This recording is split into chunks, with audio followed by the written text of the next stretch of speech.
Hello and welcome back everyone, we Weeb Online, and today I'm gonna start a new series, What If Naruto Had an Unknown Demon Sealed Inside Him, Part 1. If you enjoyed this video, please give it a big thumbs up, and to watch more videos like this, subscribe to my channel and turn that bell notification on so you never miss an upload. Now wasting no more time, let's begin.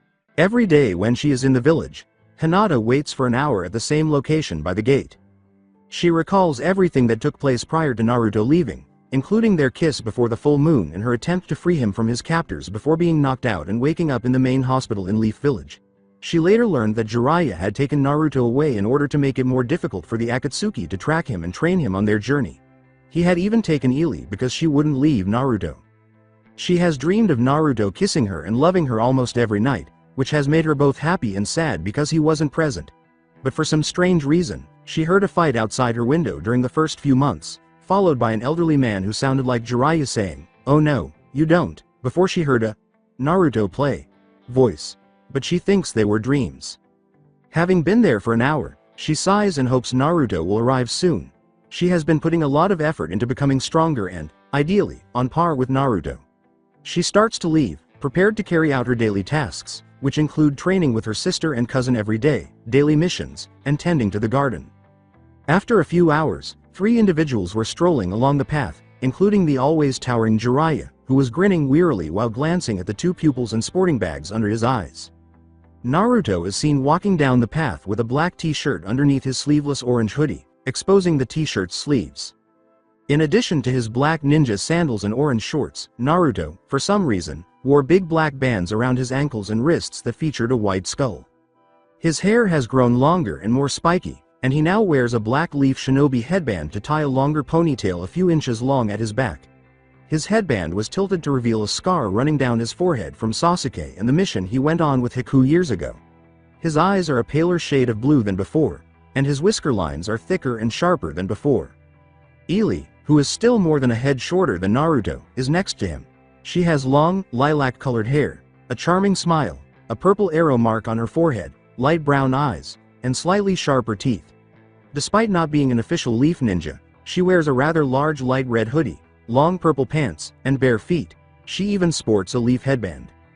As soon as the 3 enter the gates, they are met with shocked looks as they enter the village, and rumors quickly spread. After a few minutes, Naruto looks around the village from the wooden shaft while carrying Ili on his back. Naruto yawns and rubs his light blue eyes, which are now swollen with black bags from sleep deprivation. Before departing, Ili dismounts and stands on the shaft, gazing around to her house from a few months ago. With Naruto parked in the back, Ili remarks, "Place looks different." With a slight smirk that displays his pointed teeth, Naruto sniffs the air and rubs the scar on his forehead while thinking the same thing. In response, Naruto says, "Yeah, I know. Come on you two. I didn't spend last night looking for Naruto when that thing took over when you took a bath. It was a nightmare enough explaining to the people there," Jiraiya screams. Knowing that, while Naruto is growing stronger and that he must now take precautions for the rest of his life, Naruto nods with a slightly distressed expression. He currently wore a tank top with multiple tags, as well as bands around his arms and ankles. He also had a few seals on him, but they wouldn't last if it were nighttime and he was wearing nothing else. During the full moon period, while Naruto gains control of half of the month's nights in a few days, he loses all control during the full moon date. In an attempt to lift Naruto's spirits, Ili smirks and pocks him, saying, "It's fun though." Knowing that Ili has been evolving into a wilder version of herself for more than a year, Naruto smiles pitifully. As a precaution, Jiraiya has been tying him and Ili up inside a toad on most nights during the half-month full moon. Naruto says, "Yeah, let's get moving." He then drops to the ground, which trembles a little. Ili follows and lands beside him, grinning. Smelling the air, Ili declares, "I'm hungry." Jiraiya tells them, "You two go and get something to eat, I'll be meeting Tsunade." Ili gives him an excited look, and Naruto nods. Naruto sniffs the air for any familiar scents as he and Ili stroll down the street, but since it has been years, perhaps people's scents have changed.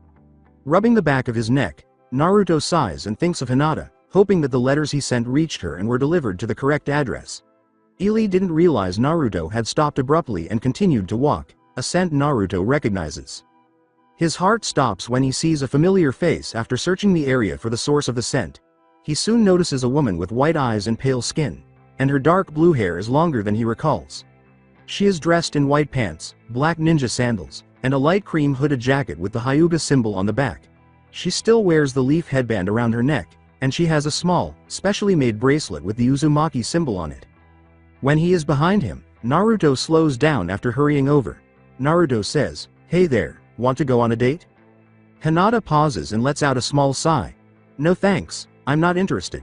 Hinata started, but when she turned to face Naruto, she looked shocked and blushed a little. Naruto asks, his voice a little melancholy, "You sure?" Ignoring his remarks, Hinata leaps on him with joy, giving him a death hug and shocking him with her strength. Hinata screams, "Naruto! I thought you'd never come back." She sobs rapidly, leaving a wet face imprint on his shirt. Ignoring the fact that his bones are bending, Naruto smiles and clings to her while sniffing her hair and grinning sweetly. He says, "I missed you too," to her. He is surprised when Hinata releases him and pulls him down, kissing him hard and passionately. He enjoys the sensation and has been craving her soft lips for a long time. Several dozen people watched in disbelief as Naruto and Hinata appeared to move away from the center of the street, and Naruto felt his back against one of the buildings. As Naruto begins to recall their location, Hinata unzips his hoodie and begins to scratch at his shirt, hoping it will come off. However, Naruto quickly ignores this because he is too excited. In order to hide the slight public indecency, Naruto spins her around and pushes her against the wall. Many of the villagers then disappear into the stores. As he moves Hinata's hands from his chest and pins them against the wall, Naruto feels Hinata grind on him, and his teeth become slightly sharper as he gives a deeper kiss. Naruto ignored the cries of rape for a few seconds before a strong force struck the side of his head, causing him to stagger away in bewilderment and suffering from a headache from the loud, reverberating skull. In agony, the voice screams, "Fucking fist." A pink-haired girl is seen rubbing her hand as Naruto looks closely, but she quickly charges forward and throws her fist at him once more. With even paler eyes, Naruto simply lifts his left hand and smacks the fist away from him before using his right hand to slap the pink-haired girl's face, sending her flying and smashing through a store window.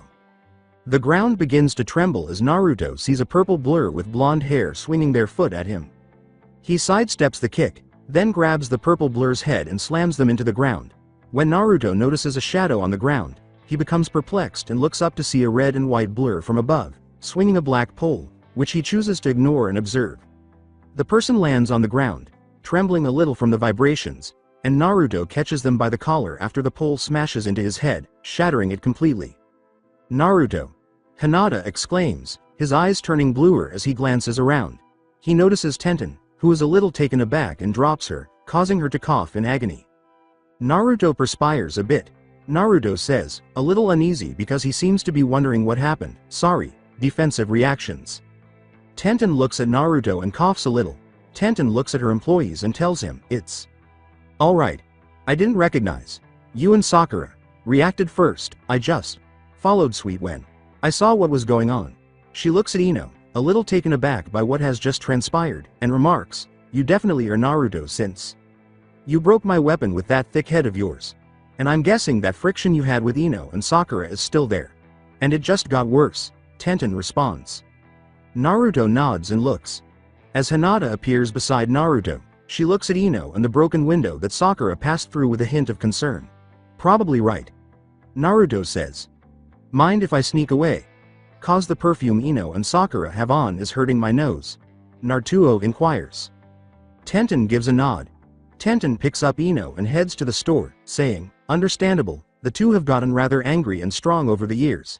Tenten assures him, "I'll make sure the people bill you for the damage." With Hinata holding onto his arm as he nervously perspires, Naruto thanks her and begins to move. With a little giggle, Naruto tells Hinata, "I really didn't know what I was doing." Hinata says, "It's understandable. Although I'm annoyed with Sakura for breaking the kiss." Naruto nods, a little surprised that he remembers Hinata much sweeter, but it's annoying because it's been years since he last kissed her. Soon after, Naruto is attacked from above. "Naruto!" screams Ili's voice. As Ili clings to Naruto, Hinata appears irritated and shocked once more. Picking up the girl and holding her to his side, Naruto says, "Get off me, Ili." He puts his arm around Hinata, who is a little irritated that she tackled him. Hinata smiles shyly as Naruto says, "Sorry about her, she's kinda like a little sister to me." Ely glares at Hinata as she nods and holds onto Naruto a little. Happy to be home with the woman he loves, Naruto smiles and asks, "So, shall we go for a meal together?" While Shizune watches, a little intrigued, Jiraiya stands in Tsunade's office watching her go through the scroll on which he has been writing his reports. "So you did find something that suppresses the other personality then?" asks Tsunade. "Yes. But it's temperamental. The nights grow with each month and even days are shown. He's just a few full days during the full moon cycle, which shows it's getting stronger. Lastly, from my calculations, nearly every night and a couple more days will be the other being will become a creature. When he turns 18 will be that person who Naruto calls the last, if my guess is right. He'll be nothing but that creature when he reaches 21. Jiraiya says this with a smile on her face. Jiraiya informs her, "I also have some more bad news." Tsunade gives him a look. "What is it?" inquires Tsunade. He tells her, "That girl, Ely, she's starting to show signs of Naruto's condition." Tsunade looks shocked and lets out a loud curse while biting her thumbnail. Jiraiya laughs a little but keeps in mind that it's a serious situation when she says, "The first night she changed was a nightmare, only 10 or something, and tried to hump Naruto to death while he was bound. She has a very strong bond with Naruto, and getting seals and tags put on her over the course of the month cost me a lot of money." Tsunade nods, somewhat saddened by the loss of yet another dependable relative that she views as such. "Is there anything else?"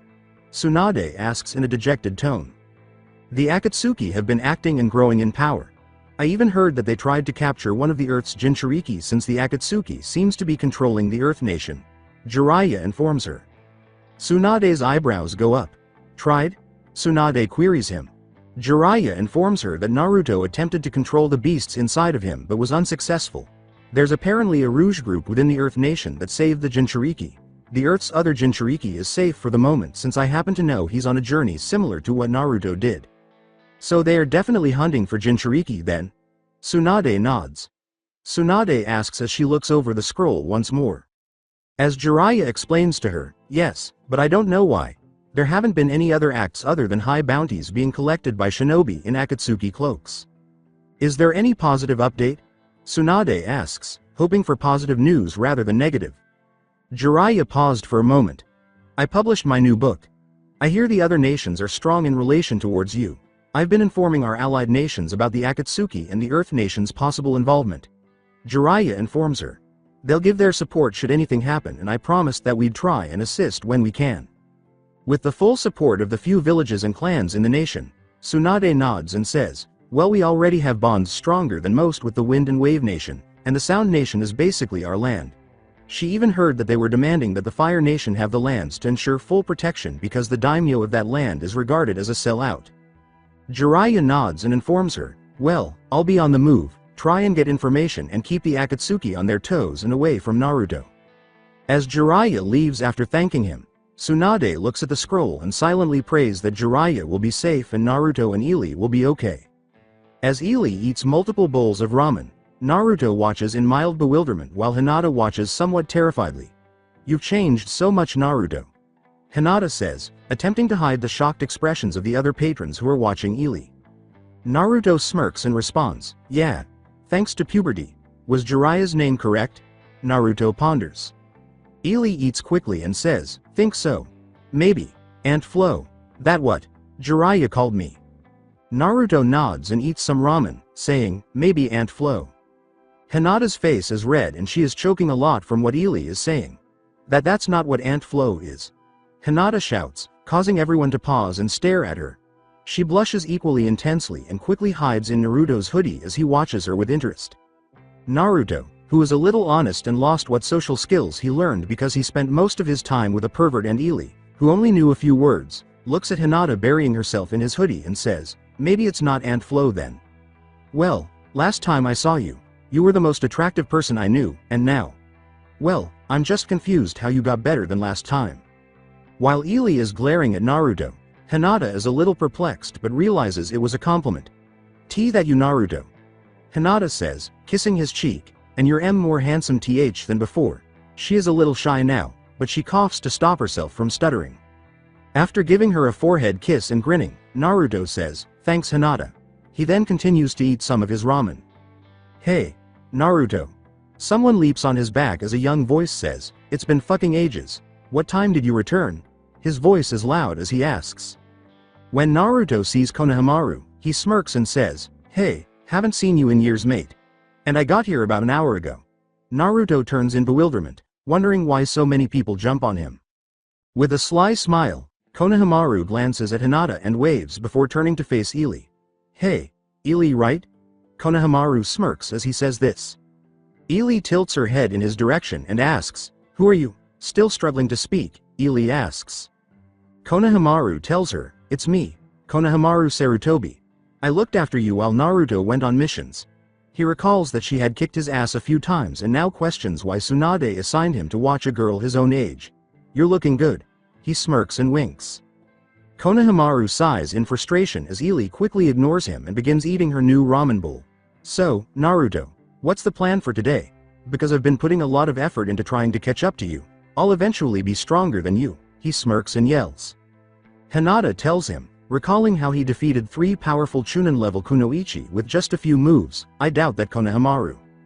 Because he still has a lot of money from years ago, Naruto laughs as he finishes his bowl of ramen and pays for the bowls. "Come on, time to move. You've eaten enough for today, Ily." Naruto picks her up like a bag as she eats a mouthful of ramen and holds Hinata close to him as they leave, Konohamaru still on his back. "Where are we heading?" A little taken aback by Naruto's ease of movement with the additional weight, Konohamaru asks. "Not sure. I might look around, go home, see some friends, I'm not sure," Naruto responds. "Start playing," Ily shouts. Naruto informs her, "No play, Ily." After a few seconds of walking, an Anbu in a dog mask appears in front of them and examines them before telling them, "Naruto Uzumaki, Hinata Hyuga, the Hokage has asked for your presence." Naruto gives the Anbu a nod and says, "Okay, be there as soon as possible." A little irritated because he wanted to spend a little more time with Naruto, Konohamaru gets off. He smirks and waves to Naruto as they move, saying, "Catch you later, Naruto, I'll be capturing a damn cat again." The streets of the Earth Nation are bustling with people working hard for future projects, and the rock shinobi move quickly, completing missions and jobs. A man in a brown cloak observes the activity and the hard work being done by the people, and after a few minutes of walking through an alleyway and through the shadows of the Earth Nation, he soon arrives at the rear entrance of a dilapidated tavern and enters through the basement area. The person descends a flight of stairs that descends several dozen feet to an active room, where a number of shinobi move boxes and a few weapon crates while a few ordinary-looking people begin feeding the people. He continues walking and soon finds the person he was looking for, a very big, tall, and very muscular man with dark hair, a wide nose, and gray-purple markings under his Isa, who is dressed in the standard Iwagakure shinobi uniform. When he spots the man in the cloak, he gestures for him to approach. "How is the hunt for possible volunteers going? Do you mind?" he asks. "I found a nobleman who wishes to join our cause, and his servants and guards are loyal to him, so we've now got a stronger influence and help." The male informs her. "We also seem to have strong influence in the poorer civilians that seem to be pushed hard to make ends meet and then some." He proceeds to tell the big man. "Manga, our comrades still remain imprisoned and we lose more every day. I really doubt that we'll be able to get control of the situation." The man informs him. Given the chaos that will follow and their leader's warning that a war will break out and the Earth Nation will vanish if this goes on, Manga declares, We'll be able to break this violence. Too many of our comrades have been punished since the Tsuchikage's decision to have the Akatsuki have control over us. Is there any more word on the streets? Do you mind?" he asks. "Only the usual. The Tetsu Clan traitors are still under the influence of the Tsuchikage and still have full control over the prison and who goes in," the man tells him. "But I have heard that a couple of servants in the family are still supporters of the old branch," he tells him. "That's good." Manga smiles. "Maybe we'll be able to strike a blow against those traitorous clan members and finally gain light to where the true loyalists of the Earth Nation are." He tells him without further explanation, "And I hear there may be a traitor among us. But I'm also hearing that the person is only interested in the prisoners." Manga begins to move toward a wall and pushes it, revealing a secret exit, saying, "I see. We best keep guard then." He assures him, "I'll be sure our leader is informed of this." The man started to turn but stopped in terror when he saw a tall man wearing red armor, which he recognized as steam armor, covering him almost completely. The man's light brown eyes pierced his eye, making him appear abnormal and overshadowing him. "Hey Han. You alright?" the man queries. Han merely gives him a brief glance before turning to leave, causing the man to sigh and hasten his retreat into the street's shadows once more. When Naruto sees Tsunade at the Hokage's office, he nods to her and smiles, saying, "So you wanted to see us, Tsunade?" Naruto inquires. With a slight smile, Tsunade says, "Yes, and it's wonderful to see you again, Naruto. You've grown up well and hopefully stronger." Tsunade nods as Shizune moves a few stacks of paperwork. Naruto nods and gives her a toothy grin, saying, "I think so." "And I'm hoping Ili has behaved well," Tsunade inquires. Remembering the elderly woman who raised her and taught her before Jiraiya did, Ili scratches her head and smirks as she says, "Me stay with Naruto, it fun, old man taught Ili, me words." Tsunade tells them, "That's good." She smiles slightly and says, "I've called you here since you've all been separated for a few years and we thought it'd be best to have you tested." A voice says, "And I'll be joining." They turn to see Kakashi there, waving at him and grinning a little. "What's new, Kakashi?" Naruto queries him. "How about you?" "I'm doing great, working hard, and everything," Kakashi queries. Naruto smirks and says, "Just the same, a little rough at nights, but I'm alright overall." Kakashi smiles and says, "That's good. What is this test, then?" Hinata inquires curiously, a little perplexed because it has been months since she last collaborated with Kakashi. Recalling our first challenge, Kakashi surprises and shocks the two by telling them, "You're going to have to fight me. Do you mind?" he asks. After a few moments of reflection, Hinata recalls the bells. "The bell test?" Hinata asks, and he nods in agreement. "So, Kakashi, we'll have to battle you for the bells once more?" He nods in response to Naruto's question, "Easy as hell, I managed to get the last time." Kakashi laughs and tells them, "Well, I was going easy on you then, and I want to see your development. So I will go full out on you too." With a head tilt, Ili asks, "May I play?" Ili inquires. The girl huffs in frustration as Tsunade tells her, "No Ili, you'll have to stay out of this." As soon as Naruto drops Ili, Kakashi says, "Let's move out then and get the challenge on the way." The two then start walking behind Kakashi, with Tsunade and Shizune starting to finish the work later and ensure Ili didn't tamper with the challenge. In the center of Training Field 7, Naruto and Hinata stand and reflect on their memories of the place. Kakashi stands in front of them, grinning slightly as he looks at the two, feeling a little relieved that he is with his students and that they will soon be regarded as colleagues. Naruto sniffs the air and recognizes a few people nearby, knowing that Ili, Tsunade, and Shizune are close by, and he smiles a little. Kakashi says, If I remember, this is where Team 7 started out." Naruto and Hinata nod in agreement. Naruto grits his teeth in frustration and responds, "Yeah. That's when Sasuke was with us." Hinata likewise did this, hating Sasuke for betraying them and the Leaf and destroying her relationship with Naruto for a while. After shaking the bells and attracting Naruto and Hinata's attention, Kakashi says, "We've got to not bring that subject up again." He looks and perspires a little in fear, sensing the evil tension and, if he didn't know any better, a Shinigami was writing a vendetta in his book. "Remember the first test we did?" Kakashi asks, and both of them nod. Naruto merely smirks and says, "Yeah, we won. Just because you were fortunate enough to grab the bells. And I wasn't serious about you at the time," Kakashi tells them, grinning slightly. Naruto cracks his knuckles and smirks, saying, "Still got them." Kakashi sighs, pulls up his headband, and looks at them with his Sharingan as Hinata giggles a little. Naruto and Hinata quickly realize that he will be serious about the fight. "We're fighting till sunrise tomorrow," Kakashi tells them, displaying a clock and noticing that the sun is dropping. "Ready to start?" Kakashi inquires as to whether his special training to gain a new advantage may have doubled Naruto's speed. Naruto informs him that he is as ready as I will ever be. Though a little anxious from facing her sensei, Hinata declares, "I'm ready, Kakashi-sensei." She is confident because Naruto is by her side and knows they are stronger than before. "All right, then, I'm not going to be kind to you in any way, so I anticipate the same thing from you. Start." As he sees Naruto leap forward, Kakashi declares, becoming perplexed because he appears to be moving more slowly than he did as a child. Kakashi sidesteps when Naruto throws his fist right where he was, and his sensei punches his back, causing him to stagger away. Naruto quickly recovers from the blow and swings his fist around.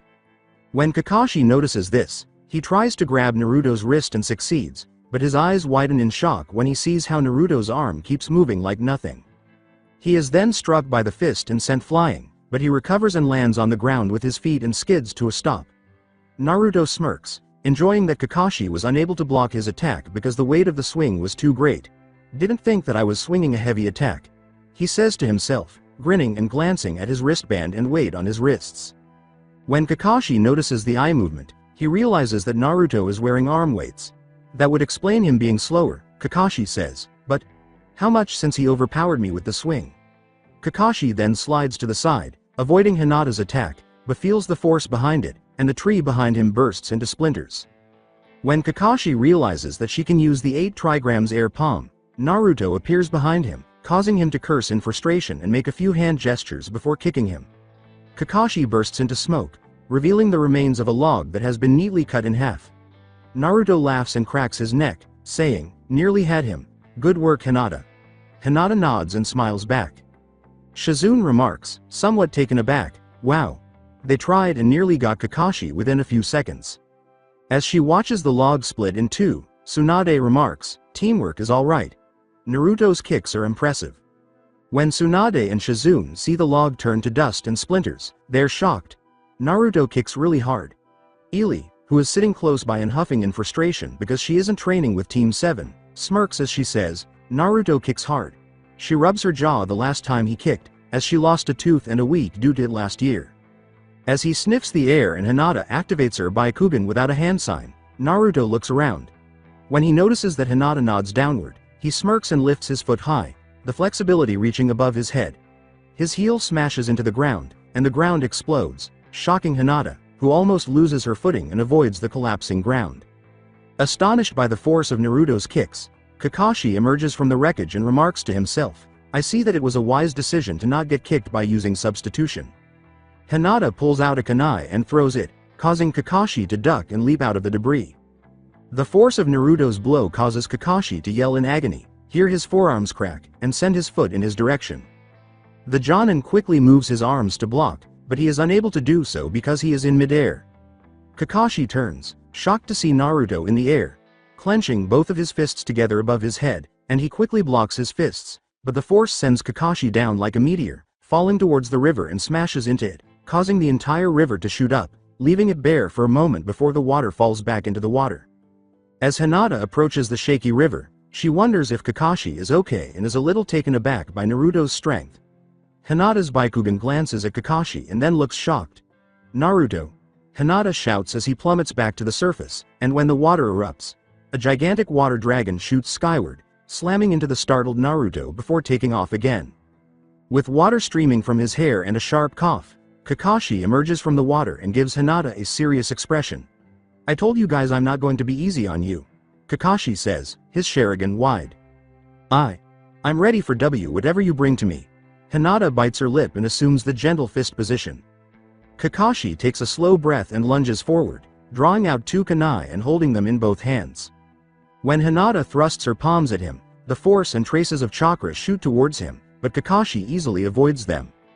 As Kakashi begins to attack, Hinata becomes frightened and spins around to avoid his attacks.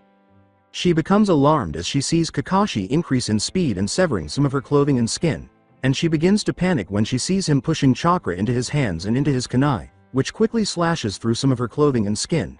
She screams in shock and rolls away quickly because it feels like she was electrocuted, and she sees lightning chakra flowing through his 2 kunai, which worries her. Hinata tells herself, "I can't let him get close to me again.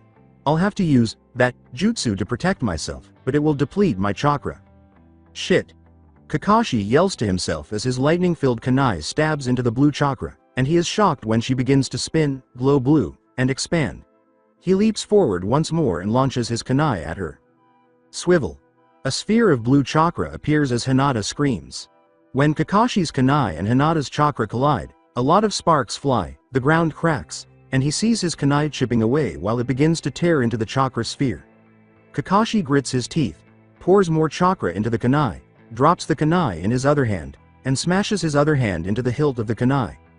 The kunai shoots into the sphere and explodes, sending Kakashi flying and skidding across the ground while Hinata rolls away and stops a few yards into the wooded area. "Naruto. Where are you?" Hinata asks, looking up and becoming anxious as she coughs violently and grips the left side of her arm, feeling blood drain from it and becoming numb from the electrical shock.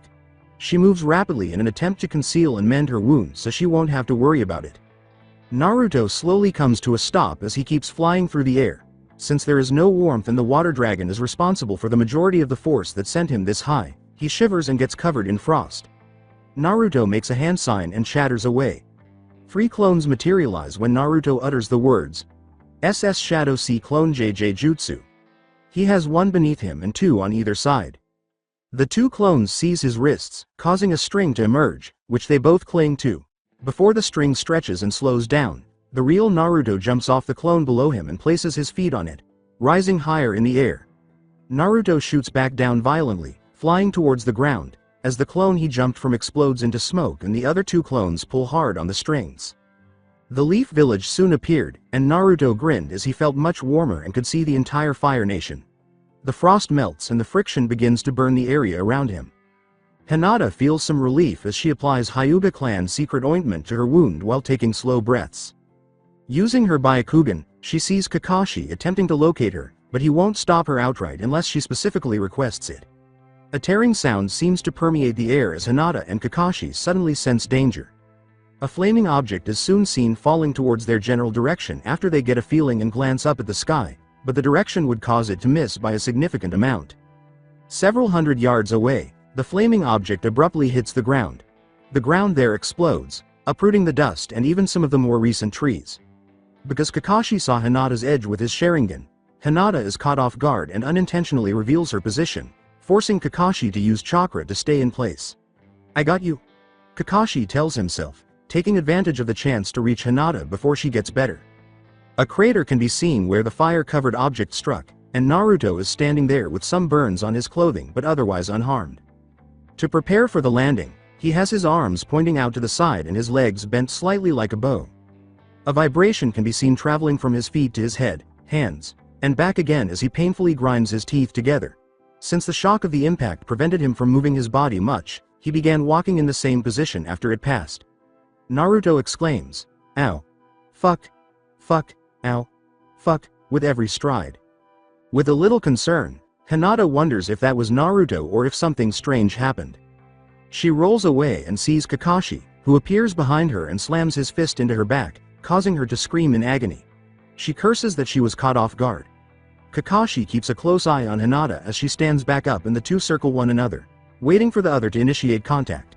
After several minutes, they hear footsteps. Both of them turn to see Naruto limping and still swearing while he cracks his joints.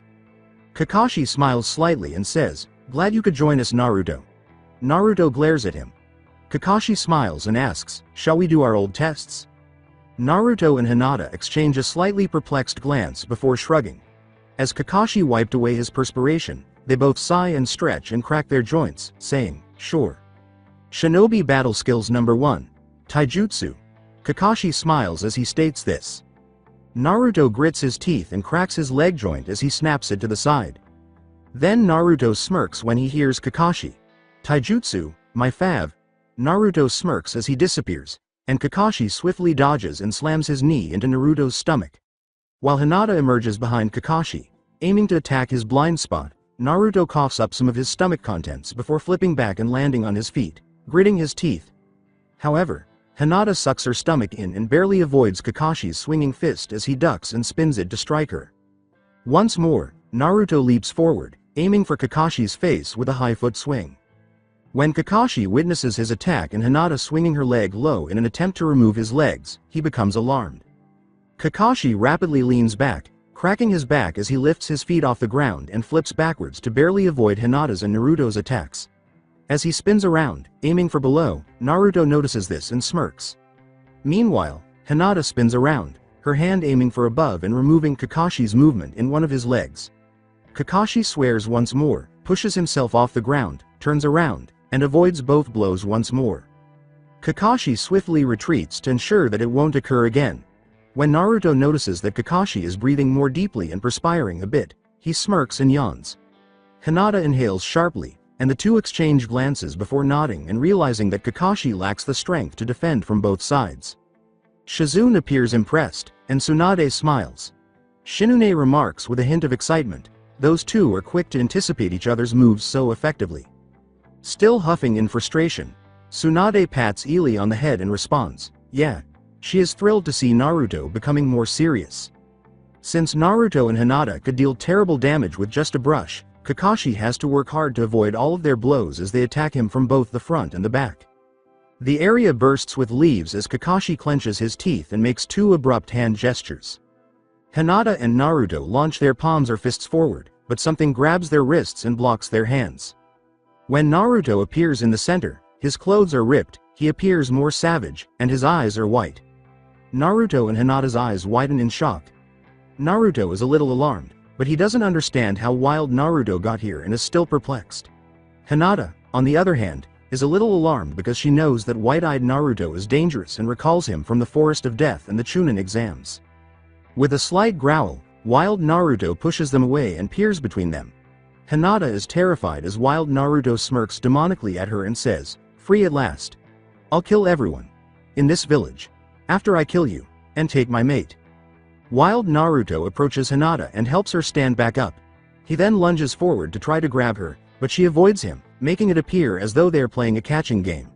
Soon after, Hinata comes to a stop close to Naruto, and they closely examine wild Naruto. A few seconds later, Naruto and Hinata sigh as they realize what has happened. With a little perspiration, Naruto says, "You aren't my other side," and causes wild Naruto to turn around while Hinata nods.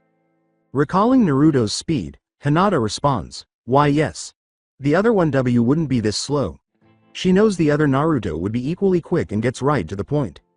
It turned out to be nothing more than a genjutsu, as wild Naruto smirks before disappearing in smoke.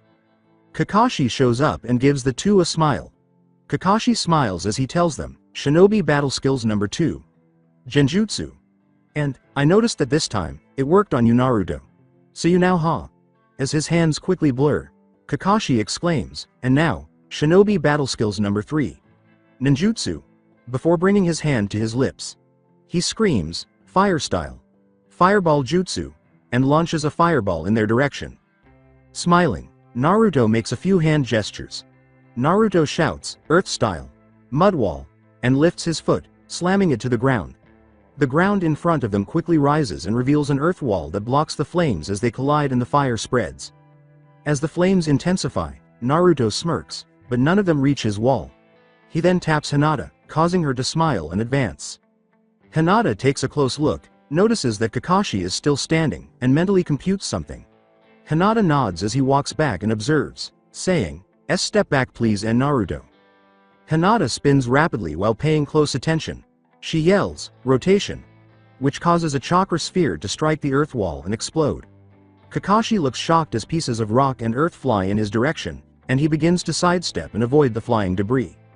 The rocks cease to fly after a few seconds, leaving behind only the soot from Kakashi's fireball and the smoky remnants of the mud wall.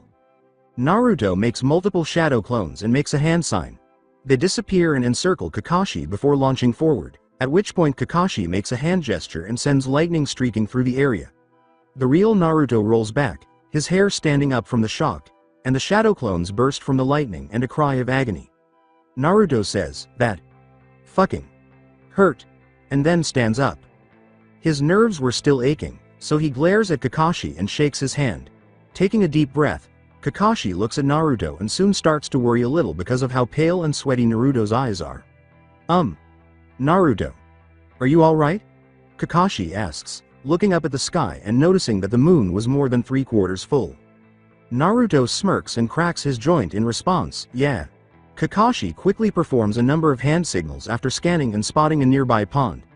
Naruto sighs and swears in frustration as the pond bursts and a water dragon flies out, crashing into him and sending him hurtling through the air. When Hinata sees Naruto being attacked, she panics and rushes forward, but she must defeat Kakashi or accept the bells.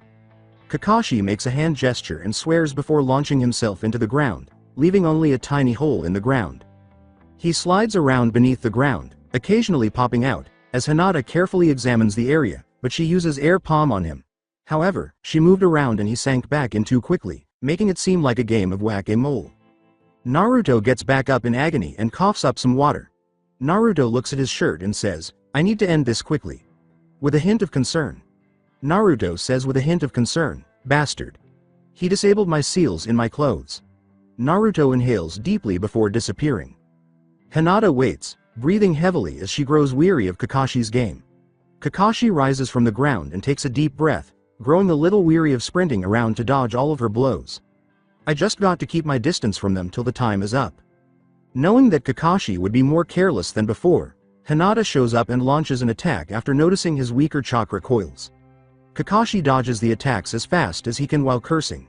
Soon after, he slams his elbow into Hinata's stomach, causing her to recoil and cough violently. Hinata realizes she's far weaker than she initially believed when Kakashi tells her, "You can tell that I'm getting tired, Hinata. But the same goes for you." Kakashi rolls away in shock as he hears a voice behind him say, "That's true.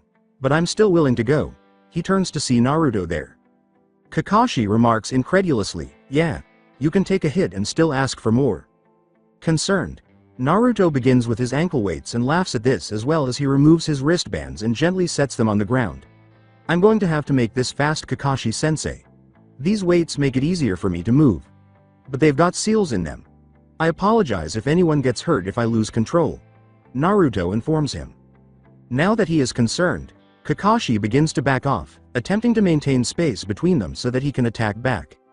After taking off the ankle weights, Naruto sets them on the ground using his wristbands and turns to face Kakashi, his eyes darkly smirking and constantly turning pale. Kakashi experiences an unexplained pull on his side where the bells were, and Naruto appears to disappear. In less than a second, Kakashi feels as though his feet are being pulled out from under him and that his right hip has been dislocated. He continues to slide backwards on his chest while feeling the rocks and twigs tearing into him, causing him a great deal of pain. In an attempt to stop the force, he drives his fingers into the ground. As he slows down, he feels some of his fingernails tear off. A few hundred feet from where he started, he stops and stands up, experiencing pain. His leg is numb, blood pours from his fingers, and he notices that 2 of them are dislocated. He also notices that a significant portion of his pants was torn off of him, and he questions what happened. In front of him, Naruto is holding a piece of black cloth with 2 bells fastened to it. Naruto has more untamed features. His teeth are sharper and his eyes are almost completely white. After disappearing once more, Naruto resurfaces at his armbands and ankle weights and puts them on quickly, as if in a panic.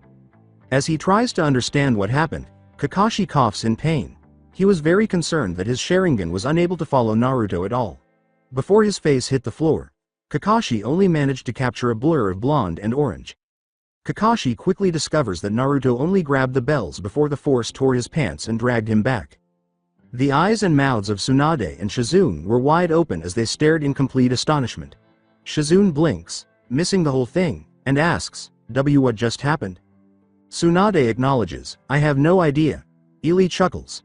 "Naruto fast. Naruto knows he dangerous without weights." Ili laughs. Naruto and Kakashi both take deep breaths before giving Hinata her bell, and they both smile. The group chants, "We win, Kakashi-sensei," together. Kakashi perspires a bit. Kakashi grips his hip and grits his teeth as he says, "Congratulations. Mind if we head to the hospital? I think my hip is cracked." While Tsunade and Shizune were distracted by the thought of how swift Naruto had become, Hinata and Naruto nod and rush over to assist their sensei.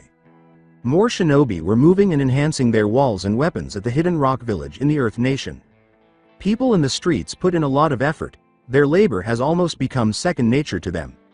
The people were unaware that the shinobi of the rock were keeping a close eye on the streets, searching for any indications of the rebels who were holding the 5-tailed Jinchuriki. A person in the crowd scans the area anxiously, sensing that he is being watched, but he takes a deep breath and quickly identifies his target.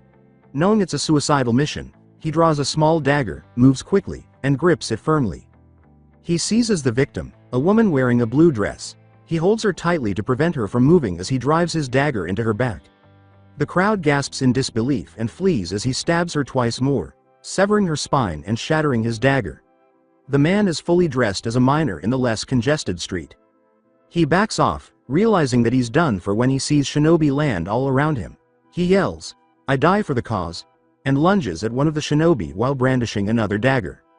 The rock shinobi that the murderer charged at moves aside, dodging the murderer's blow, and strikes the murderer in the back, knocking him unconscious with a single blow to the neck.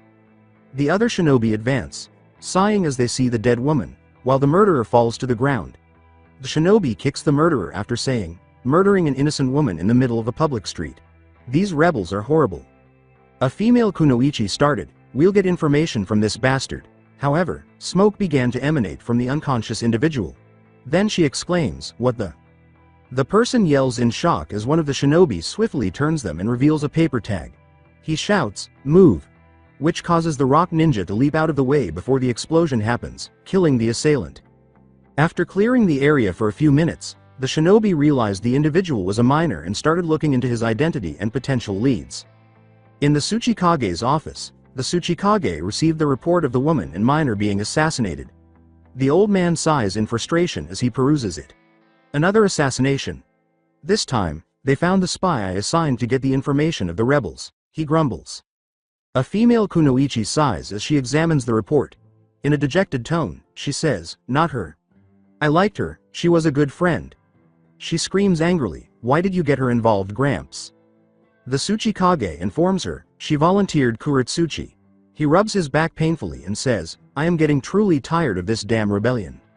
With a voice that is even more irritated, Kuretsuchi says, "Why not involve the Akatsuki? They owe us a lot." The Tsuchikage's eyes appear blank, but he says in a frustrated tone, "They can't. They're on the move." Kuretsuchi lets out a frustrated sigh as he continues, "We'll sort this out ourselves." Before leaving the room, she asks herself, "What's the point having them as an ally if they don't help us?" The Tsuchikage looks blank for a few minutes. Tsunade is checking on Kakashi's hip in the hospital within the Leaf Village. As she examines Kakashi, Tsunade tells him, "You almost had your hip dislocated." Her hands are glowing green. Rubbing the back of his head, Naruto says, "Sorry about that." Ili sticks to his back like an anbu and begins massaging the back of his head after his hand is quickly batted away. With a small smile, Kakashi tells Naruto, "It's okay, you won the fight." Fearing that Kakashi will be harmed, Hinata inquires, "Is Kakashi-sensei going to be alright? He'll be able to move around like he used to in a week. He might however have a slight limp till then, but it shouldn't be too much of a problem." Tsunade informs her. Tsunade tells them to rest because tomorrow they will be given a mission. Naruto waves to Kakashi and says, "All right then." After saying, "We'll see you tomorrow, Kakashi-sensei." Naruto puts his arm around Hinata and the two leave. As they approach the hospital's exit, Naruto asks, "So, what shall we do till tomorrow?" and squeezes Hinata's shoulder a little, causing her to blush and smile. Ili nudges Naruto's shoulder a little and yells, "Play." But he ignores her as they begin to stroll through the village. Hinata mumbles, "Well, we could see our friends. Or, if we manage to get alone." Without saying anything more, which causes Naruto to grin. Naruto laughs and asks, "Where's Konohamaru when you need him?" Everyone turns when someone calls out, "Lady Hinata." A Hyuga member is in front of them.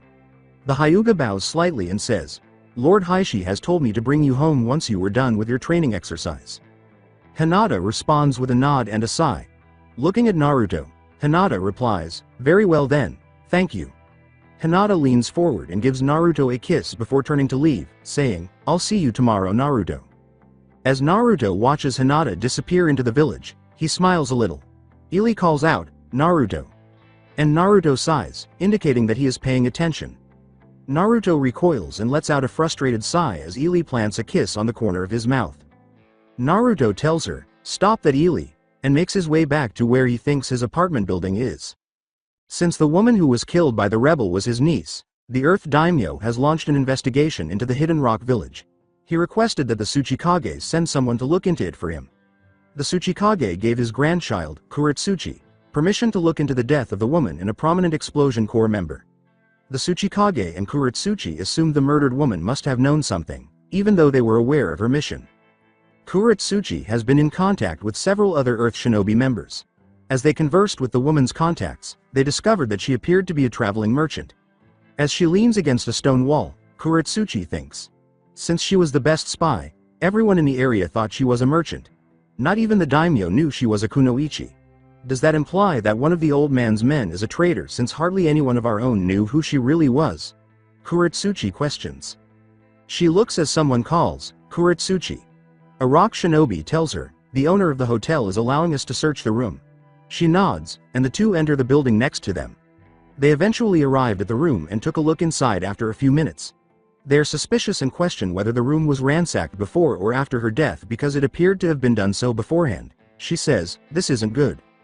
The man nods, and the two begin looking around the room, wondering what was taken because they won't find much. The shinobi looks around and sighs before telling her, well, I'll inform the Tsuchikage of this. I believe Shu is searching for the killer's home near the Warrens section. He says, catch you later, Kuretsuchi, and then disappears. Since the Iwagakure military police force will be putting the belongings away for the next of kin to pick up at a later time, Kuretsuchi nods and exits the room, closing it. She quickly departs the hotel and starts to walk to her next stop when she feels a blade graze her back. A voice says, don't turn around. She tenses up a little in shock. Kuretsuchi asks, what, you're actually threatening me? With a laugh. No, I'm just a messenger and I'm telling you to stop investigating. And warn the Tsuchikage, if he doesn't stop cooperating with the Akatsuki, we'll kill more. You should know that Muru was killed for being a supporter of the corrupt Tsuchikage. The individual replies. As he takes out the blade, the man remarks, he is allowing the relatives of his and the former Tsuchikages to be taken by the Akatsuki. Han was lucky we found him first. Before going silent for a few seconds, he says, I hope you choose the right path. Our leaders don't wish to kill you. When Kuretsuchi turns around, he's gone. Curious now that she's clearly on the right track, Kuretsuchi tells the Explosion Corps member about her encounter before visiting the murderer's house. Well, that was interesting. Leaders? So there's more than one of them, she asks. The Akatsuki leader sits atop his tower in the hidden rain village, looking around as Conan observes him with a certain amount of curiosity. She may be serious, but whenever he sits on the tongue-shaped ledge, giving the impression that he is going to be eaten, she is always perplexed. With fatigue, Pain calls out, Conan. Yes, Pain? Conan inquires, his tone more solemn. He looks down at the people going about their lives, content to have their god watch over them, and says, I think it's time to begin the plan. Are you sure, Pain? Because we are still unprepared for some of our objectives at the moment. Conan tells him so. As he considers who to send for the first target, Pain gives the order, we act now, and have Zetsu search for our missing item with Toby. When they are filled with dust, Naruto coughs up a lung after yawning as he enters his house. Naruto exclaims, that the fuck? But is quickly kicked in the face by Ely, who climbs over his shoulder and leaps out of his face to reach the nearest window for air.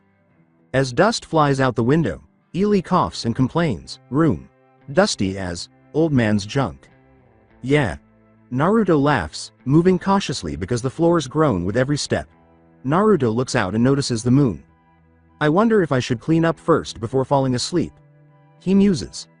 Naruto stares at the ground while clenching his teeth. Naruto, perspiring a little, says, best, clean up. Ely cries, wants Naruto to play, as she bounces on the bed, sending more dust flying and coughing before heading back to the window. Ely grumbles, this place is terrible, once more. As he sweeps with a broom he left behind years ago, Naruto chuckles and says, you were happy to live here years ago. Ely sighs. Kuretsuchi yawns as she looks up at the night sky, thinking that if she finds nothing after searching the murderer's home, she will end the day. But if it does, she would find the lead or have someone watch. She soon reaches her destination, shivering as she surveys the surroundings and realizes that simply standing there could cause her to contract syphilis. Rats and animal feces or at least what she hoped were animals are found on the streets. She enters a structure that was once a mine shaft but was shut down because it was drying up. After entering, she looks around and notices more feces and a few people sleeping on tattered clothes. They appear to be just seconds away from death and are dressed in the same clothes they wore before leaving for the streets. Someone asks, what's someone like you coming to a place like this? And Kuretsuchi turns to see a man sitting against a wall nearby, looking worn out. With no sign of Shu in sight, Kuretsuchi asks, I'm not sure if I have the right place. But did a Wazuro live here? The man stands up and reveals his slender figure as he tells her, yeah, he lived here, one of the lucky ones and owned a room and all. Kuretsuchi asks, almost laughing, there are people in here that you'd call lucky? But stops herself to avoid taking too much in. Yeah, this place has gone to shit since the laborers have to live here because our wages are crap and we're working overtime for this supposed preparations of the future crap. The man replies. Kuretsuchi, who has always led an easy life, looks slightly shocked. He acknowledges, well, I didn't know that. Kuretsuchi asks, can you show me Wazuro's room? With his hand extended, the man tells her, yeah, for a price. After cursing, Kuretsuchi takes out a tiny purse and gives him a small amount of cash, asking, that enough? He takes the money and walks deeper into the tunnel, telling her, "Yeah, that's enough, come with me." Curious, the man asks, "So why are you looking for Wazuro? He hasn't been here for a while." Kuretsuchi informs him, seeing no use in telling him otherwise, he was killed. The man nods, halting in mild surprise. The man stops at a badly built door with a chain on it and says, "Figured, he was working with some people, not sure who though. I got dibs on any items in there."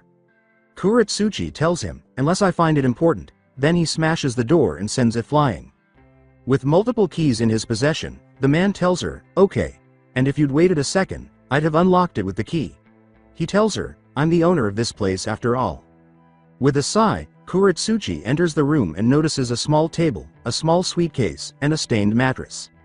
With a sigh, she begins to look around the tiny space and eventually the suitcase, becoming a little perplexed because he has a letter, new clothes, and a few weapons.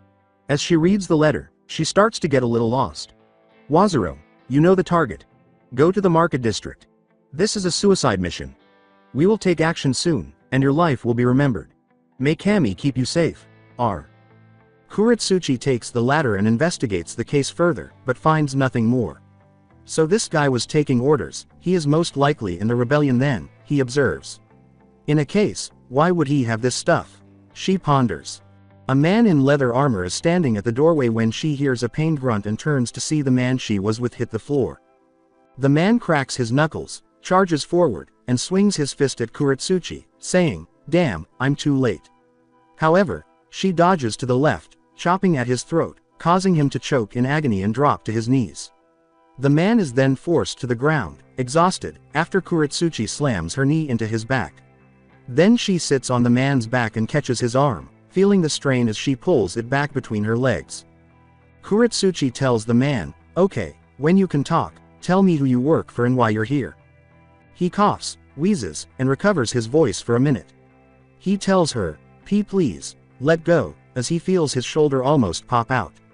He cries in agony, I'll tell you who I'm working for, if you let me go." She commands, "All right, tell me now." The man shouts, "Rei Suru," without raising his voice too much. Pulling harder, Kuretsuchi asks, "You mean that woman that's an elder of this village?" He screams, "Yes, for Kami's sake yes," and then feels Kuretsuchi pull harder, dislocating his arm and causing him to scream in agony. However, Kuretsuchi knocks him unconscious by slamming her fist into his skull. Kuretsuchi says out loud, "Right, I think I best inform that bastard about this." Before tying up the man who attacked her, she quickly moves the unconscious man who assisted her to the bed. She quickly departs to alert a shinobi to come get the man so he can be questioned. When Naruto wakes up early in the morning and notices that the sun is starting to rise, he yawns. Wearing the same clothes as yesterday, except for the hoodie, Naruto stretches, cracks his limbs, rubs his scalp, and looks at a mirror before saying, "Well, time to get dressed." When he turns around, he sees Ely sleeping soundly while holding onto his back after noticing that his shirt is being pulled. "How the hell did you manage that? I was sleeping on my back." Naruto sighs as he searches his hoodie in his spotless apartment. After putting it on over Ely, he hastily exits the apartment. Ely shows that Naruto's sleeve is more flexible than it appears when she prods her head out of it halfway to the Hyuga compound to retrieve Hinata. Ely nibbles Naruto's arm and asks, "Morning already?" Naruto responds to her, "Yeah, still early." She is informed by Naruto, "I'm getting Hinata." Then, with her chin resting on Naruto's arm, Ely asks, "Mission? Mating or date?" She looks strange because it appears as though a girl's head is growing out of his arm.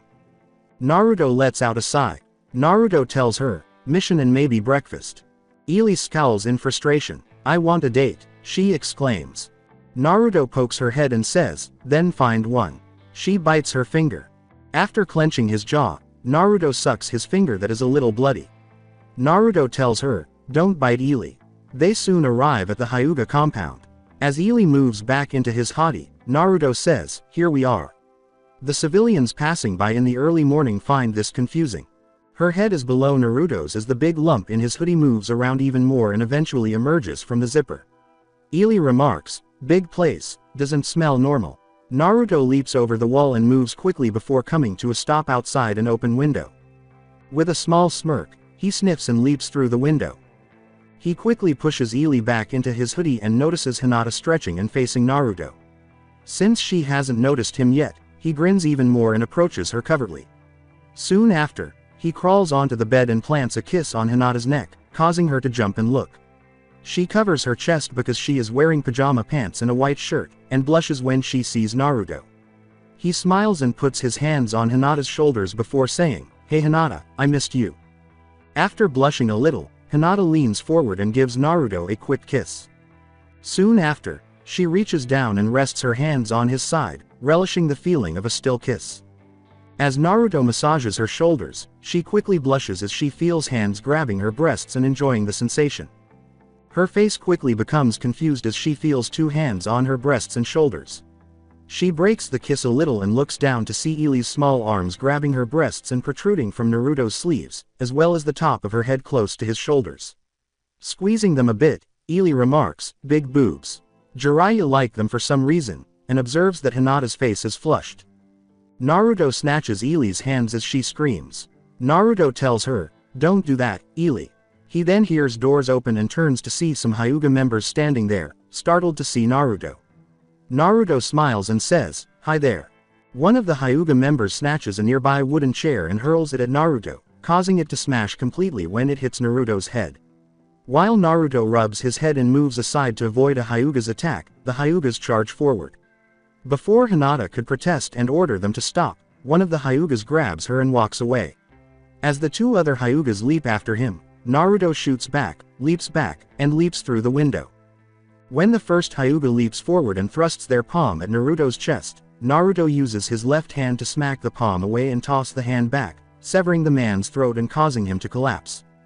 While the second Hyuga rushes towards Naruto's back and aims for the back of his neck, the first Hyuga collapses, coughing and gasping in agony.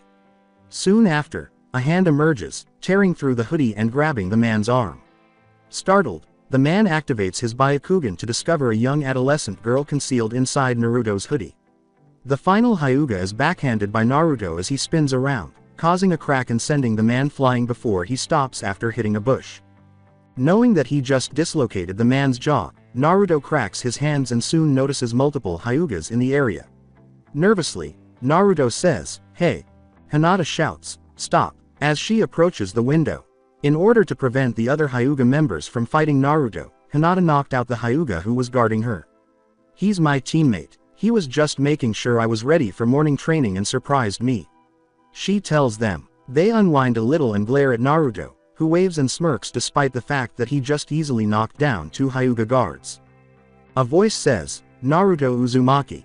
I haven't seen you for a while." Naruto turns to see a tall, serious-looking man with long hair. Naruto appears somewhat perplexed as he scratches his chin. Naruto remarks, "I've never seen you before." He believes the man resembles Neji in adulthood. "That's right, we haven't met officially.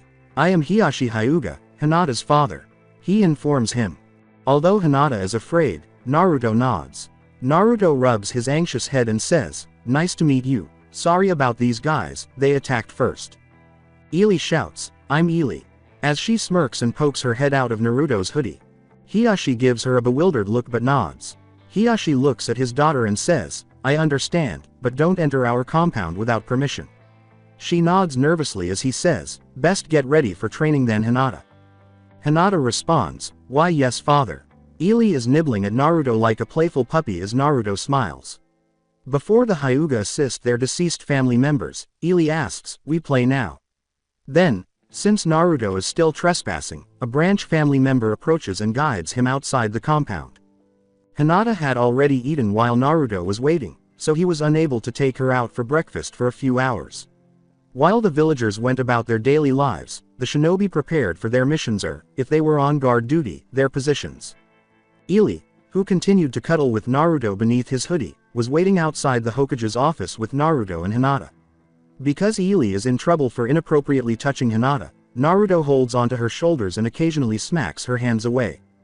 Naruto and Hinata enter the office as Tsunade yells, "Next!"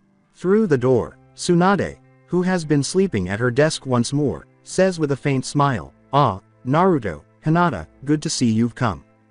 Naruto smiles and says, "Hey Tsunade." Ely then smirks and pokes her head out of Naruto's hoodie.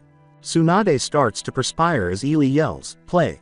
Just before Shizune enters the room carrying multiple folders. Shizune, placing the folders on Tsunade's desk, says, "Naruto, Hinata." Ili.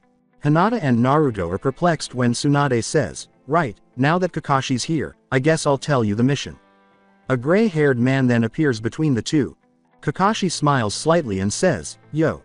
As Ili prods Kakashi from inside Naruto's hoodie, Naruto asks, "Recovered already, Kakashi-sensei?"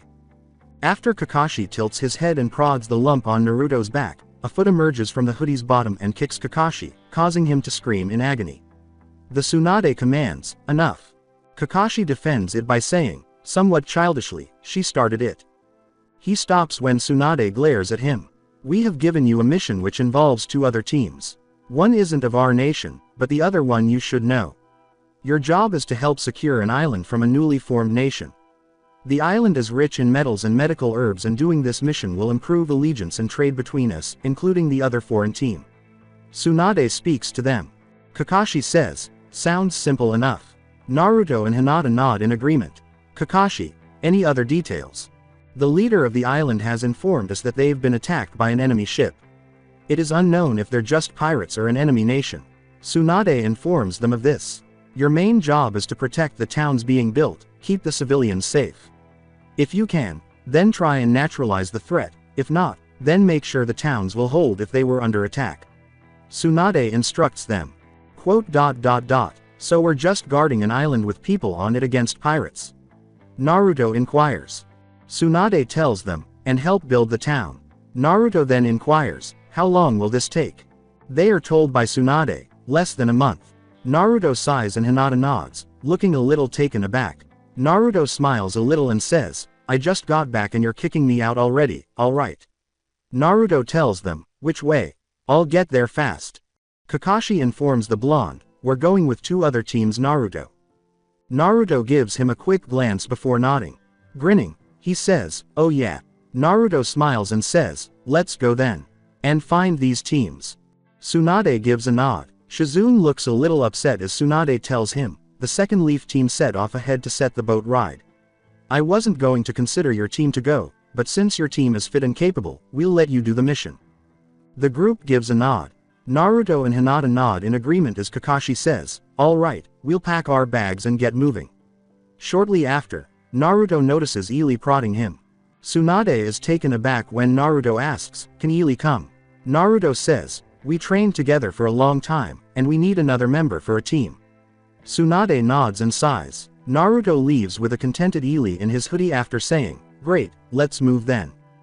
When Kuretsuchi enters the Earth Nation, he finds a man standing outside the Tsuchikage's tower. He has light brown, spiky hair, noticeable jawlines, and a number of tiny scars all over his body. He is dressed in the typical Iwagakure flak jacket with a single-sleeved shirt underneath, exposing his right arm completely save for his forehead protector, which is wrapped around the upper part of the arm. Kuretsuchi pauses close to him and gives him a somber look. She tells him, "One of the elders is a traitor." "That's interesting. I just got reports that the leader of the Tetsu Clan is involved." Gari informs her. Kuretsuchi gives him a perplexed look. Kuretsuchi looks at him like a fool and says, "Hitoshi. That guy is on the old man's side." Gari asks her, "As much as an elder?" She says, crossing her arms, "Fuck you. I've got evidence. There's a man that I've had collected. Right now, he should be in the interrogation building." She informs him. Gari sighs. With a serious expression on his face, Gari asks her, "Okay, we'll look into both leads. I'll send one of my men to the elder while you check the Tetsu estate. They've met you before, so they should be more open. I'll check out that prisoner of yours. Who's the elder that's apparently a traitor?" To his slight surprise, Kuretsuchi tells him, "Rei Suru." Gari laughs, glancing back at the kunoichi and toward the tower of the Tsuchikage.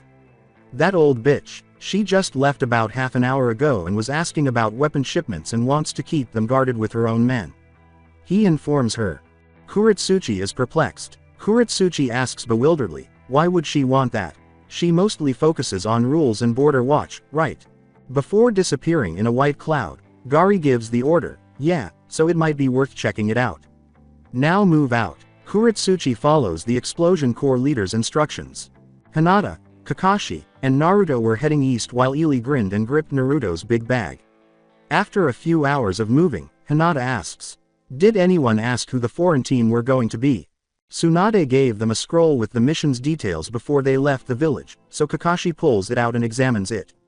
Kakashi raises an eyebrow and remarks, "Lightning Shinobi, wow, first time the Leaf has gone on a mission with them for over a decade." While Lee ignores them, not particularly interested in nations and related topics, Naruto asks, somewhat perplexed, "Why's that?" Remembering that the Lightning Nation participated in a few alliance missions alongside the Leaf and others, Hinata looks down with a hint of sadness. However, after a few days of that and the attempted kidnapping, she became quite reclusive for a while. He is informed by Hinata that, it's complicated. Hinata informs him, there was betrayal and mistrust after that. Unconcerned, Naruto nods and begins to move a bit more quickly, and Kakashi and Hinata do the same. A house built into a mountain burns several hundred miles away, and its residents are mostly kids and teenagers who run out in terror. While clinging to his leg, a man who is still inside the building screams in agony. His physique indicates that he is larger than the typical man, has a goatee, and is rather muscular. He glances around and notices a black man with white markings pulling a blade from his leg while grinning. "Fucking hell, Kakuzu, I thought you said this guy ran in a powerful group." The man screams. As he looks around the building and notices a section of the wall collapse, Kakuzu grins and admits, "Well, the Shinobuzu did have a price of 5 million each since they couldn't be found, but it seems their powers were exaggerated." He approaches it and says, "So this is where the Shinobuzu kept their treasure." "Take it, then," shouts the big man, who is gripping his leg. He commands, "Just leave the children alone," as he notices that 2 of the kids are still unconscious from the fire's fumes. The black man with white markings looks down and notices that he is still inside the bloody marks he made. "Well, too bad for you, Kakuzu wants the treasure and your bounty." Hidan screams, "Time for Jashin to take your soul," and plunges the black blade deep into his heart. The man stands for a few seconds, staring in disbelief, before blood spurts from his mouth and he falls to the ground. Before tumbling backward, the man who stabbed him in the chest looks up in agony and pleasure. After hurling a few chests and the remaining loot into the wall, which collapses and sends the items flying, Kakuzu sets off a small explosion. When his companion just lays there and approaches him, Kakuzu looks back, annoyed. He grabs Kakuzu's head and yells, "We don't have time for this, time is money." Pulling hard, he launches him through the hole he made and approaches the dead giant man, saying, "We have our mission and we're heading toward the Wind Nation, we have a lot of bounties on the way. Gantetsu of the Shinobuzu shouldn't even be worth the price on your head." He grabs the man's head and moves toward the hole. Team 7 realized they were ahead of schedule when they stopped outside a small port village and observed the bustling streets. In an attempt to locate the Leaf team, Team 7 soon starts walking through the congested streets in the hopes of arriving at the docking area. After a few minutes, they come to a stop upon spotting some ships in the water. As they scan the area, they quickly recognize a few faces. Naruto calls out, "Kiba, Akamaru." The Inuzuka look and chuckle. Kiba rushes over to Naruto and snatches his shoulder, shouting, "Naruto, fucking hell, I haven't seen you for years." With a slight smirk, Naruto remarks, "Same here, Kiba." Kiba releases Naruto's shoulder and asks, "When did you get back to the Leaf?" Naruto tells him, about a few days ago at most." He then raises an eyebrow and turns to face Kiba, where he sees Akamaru flapping its leg while Lee scratches his ear. Kiba raises an eyebrow and laughs a little. After giving her a close look and noticing the symbol on her head, Kiba asks, "Who's the girl?" and quickly recalls a girl who was with Tsunade when she provided them with mission details. Naruto approaches and pats Lee on the head, causing her to pause and smile. "This is Lee, I found her a few years ago in the forest." Kiba looks around and says, "Oh yeah, I remember her being by Tsunade's side for a time." Kiba tells them, yawning a little, "So that's the supporting team here and ready. Now all we have to do is to wait for the lightning ninja to come." Gazing intently at a pink-haired girl who had been Tsunade's employee for a few years, Kakashi says, "I think your teammate is coming, Kiba." Sakura, who is now sporting bandages and a black eye from when Naruto backhanded her into a storefront window, yells, "What the hell are you doing? Standing around talking, while we are all waiting for you to bring the second team here." Lee smirks and says, "You look like beat-up candy floss." Kiba and Akamaru laugh, but Sakura's vile glare quickly silences them. Kiba asks her, perplexed by her statement, "What are you talking about? You told me to wait and direct the two teams to where we will be. I'm still waiting for the lightning shinobi to arrive." In fact, Sakura tells him, "They're already here, dumbass. Let's hurry up and get going." Kiba and Akamaru become perplexed, raising an eyebrow and sniffing the air. Kiba looks from Naruto to the direction Sakura came from and says, "I thought that was Naruto's team, the aura seemed like his last time I remembered." Sakura smacks the back of Kiba's head while he sighs. Sakura tells him, "Dumbass, you need to get that nose of yours checked then. Now hurry up or we'll miss the boat." Sakura leaves, still upset that Naruto has taken advantage of her. Naruto gives Kiba a look. He is confused when Naruto asks, "A person with the same aura?"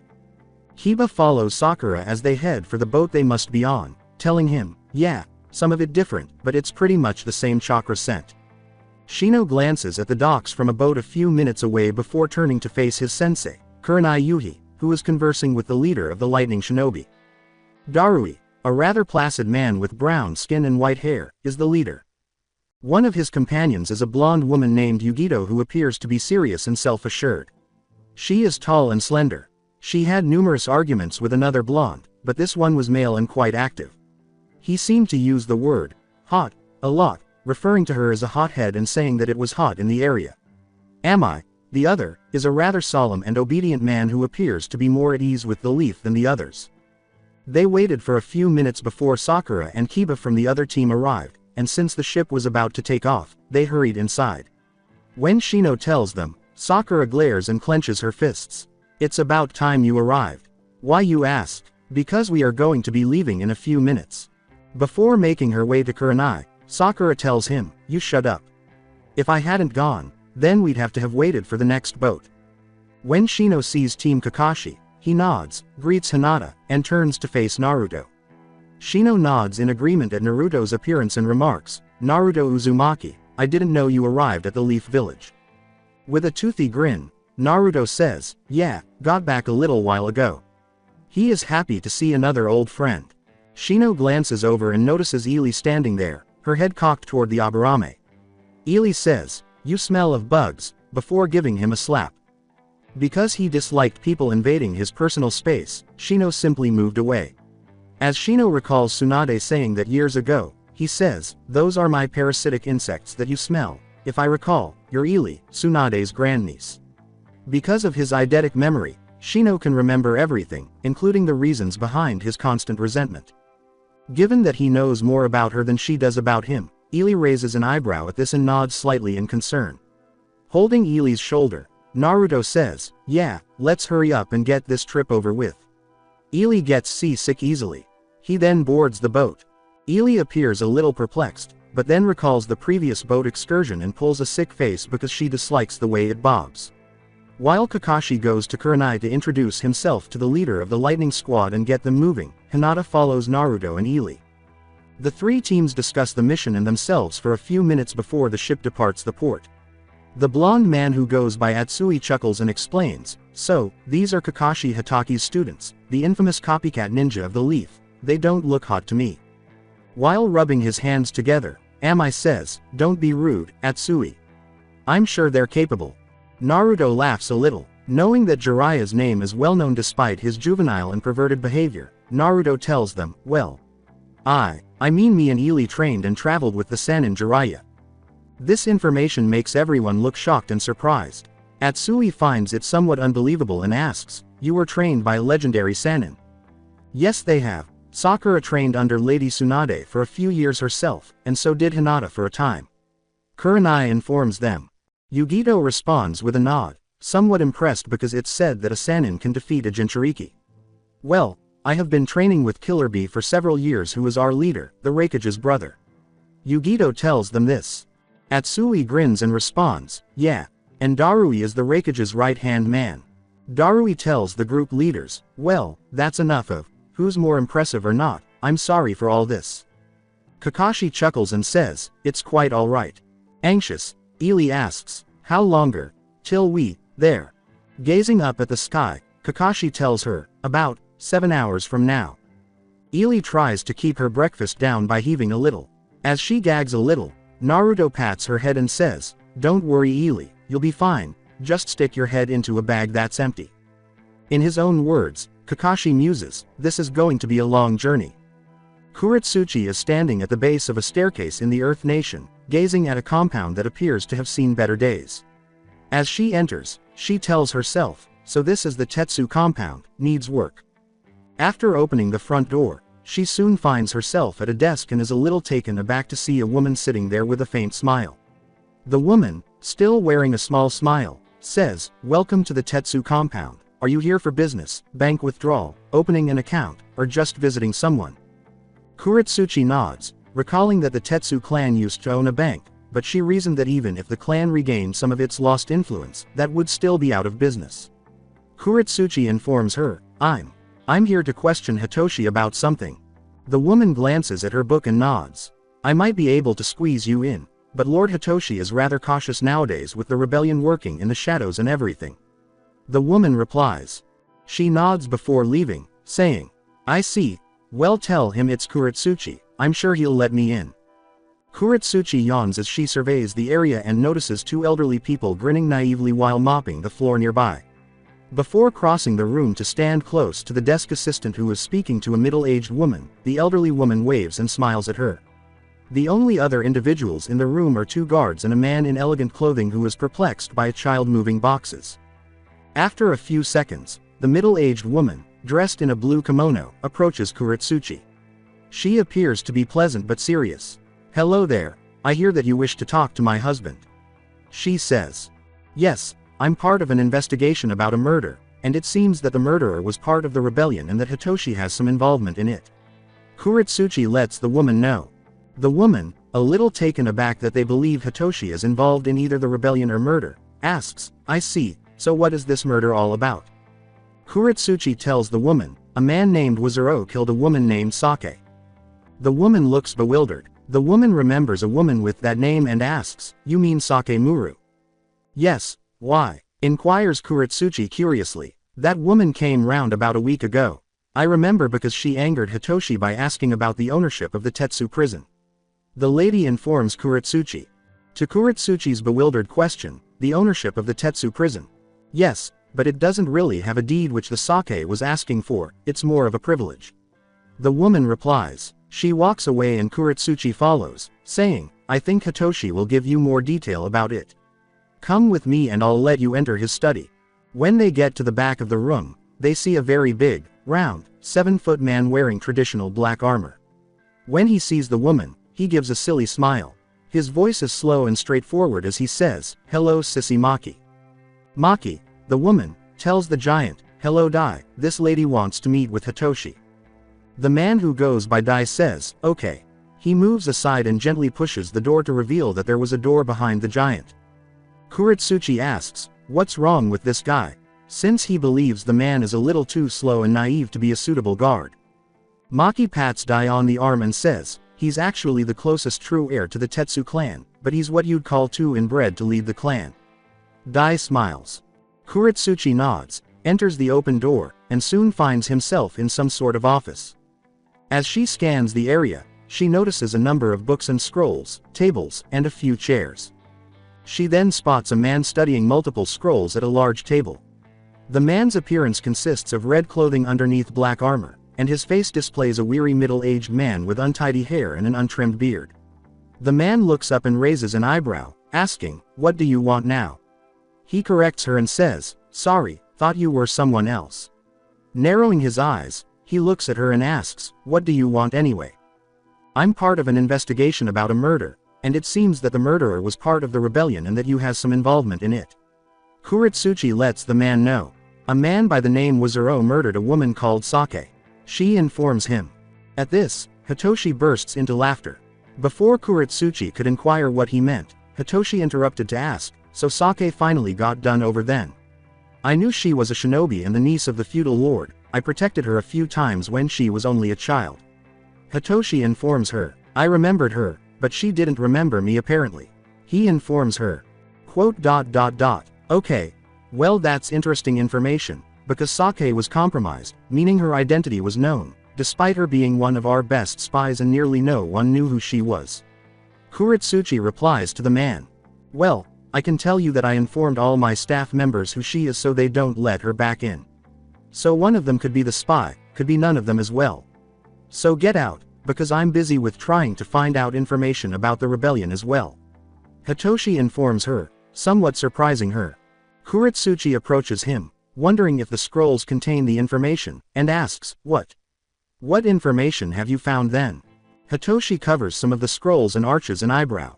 With a slightly somber tone, Hitoshi tells her, I'm not giving you anything, you'd get credit. Plus I've got my own system. Kuretsuchi pauses, crosses her arms, and looks at the man, becoming increasingly perplexed. Hitoshi chuckles as Kuretsuchi demands, the old man put me and a few others in charge of this investigation and it just got involved with the supposed rebellion. Now tell me what you know. You think you'll be able to convince me otherwise. I don't care if you're the granddaughter of the Tsuchikage, I wouldn't even care if you're the Tsuchikage. I am much more powerful than you, now get out, I have nothing else to say other than Sake will probably be missed and Wazuro was a nice enough guy. Hitoshi replies as he examines his scrolls. You knew Wazuro? Kuretsuchi queries bewilderedly. A scream is heard as Hitoshi sighs and prepares to respond. The two turn to see Dai stagger backwards and enter the office. Confused, Hitoshi asks, what's going on? Before a woman appears beside the giant and stabs him in the side with a broken broom handle, which breaks before it even pierces his skin, Dai informs him, Nana Aoi hurt Sisimaki. When Kuretsuchi realizes it's the old cleaner from earlier, she displays a little surprise. Swiftly moving to the left, the cleaner snatches a chair and throws it at Kuretsuchi. Although Kuretsuchi was able to block it with her arm, the force caused her to stumble away in pain, and she yells in shock. Kuretsuchi was about to intervene to stop the woman when the woman suddenly materializes in front of her and slams her fist into her chest, sending her flying across the table. Surprised by the elderly woman's strength and speed, particularly for her age, Kuretsuchi coughs violently. The elderly woman then reappears with a knife and stabs Kuretsuchi. But Hitoshi stops her when a hand catches her wrist, preventing Kuretsuchi from being killed or harmed by her blade. He laughs and then slams the woman in the chest, sending her flying past Dai and back into the room before, saying, Damn Nana Aoi, you still got the moves, despite being twice my age. A little taken aback, Dai glances back and forth before returning through the door. Through a painful cough, Kuretsuchi asks, What the hell was that about? Hitoshi walks to the doorway that Dai entered and remarks, That was my Nana years ago, she's a tough bitch and she seems to have betrayed me. Kuretsuchi slowly stood up again and went to investigate his actions. Kuretsuchi looks around and notices a small altercation, blood on the floor, damaged tables, and a receptionist leaning against a desk with a large cut on her arm.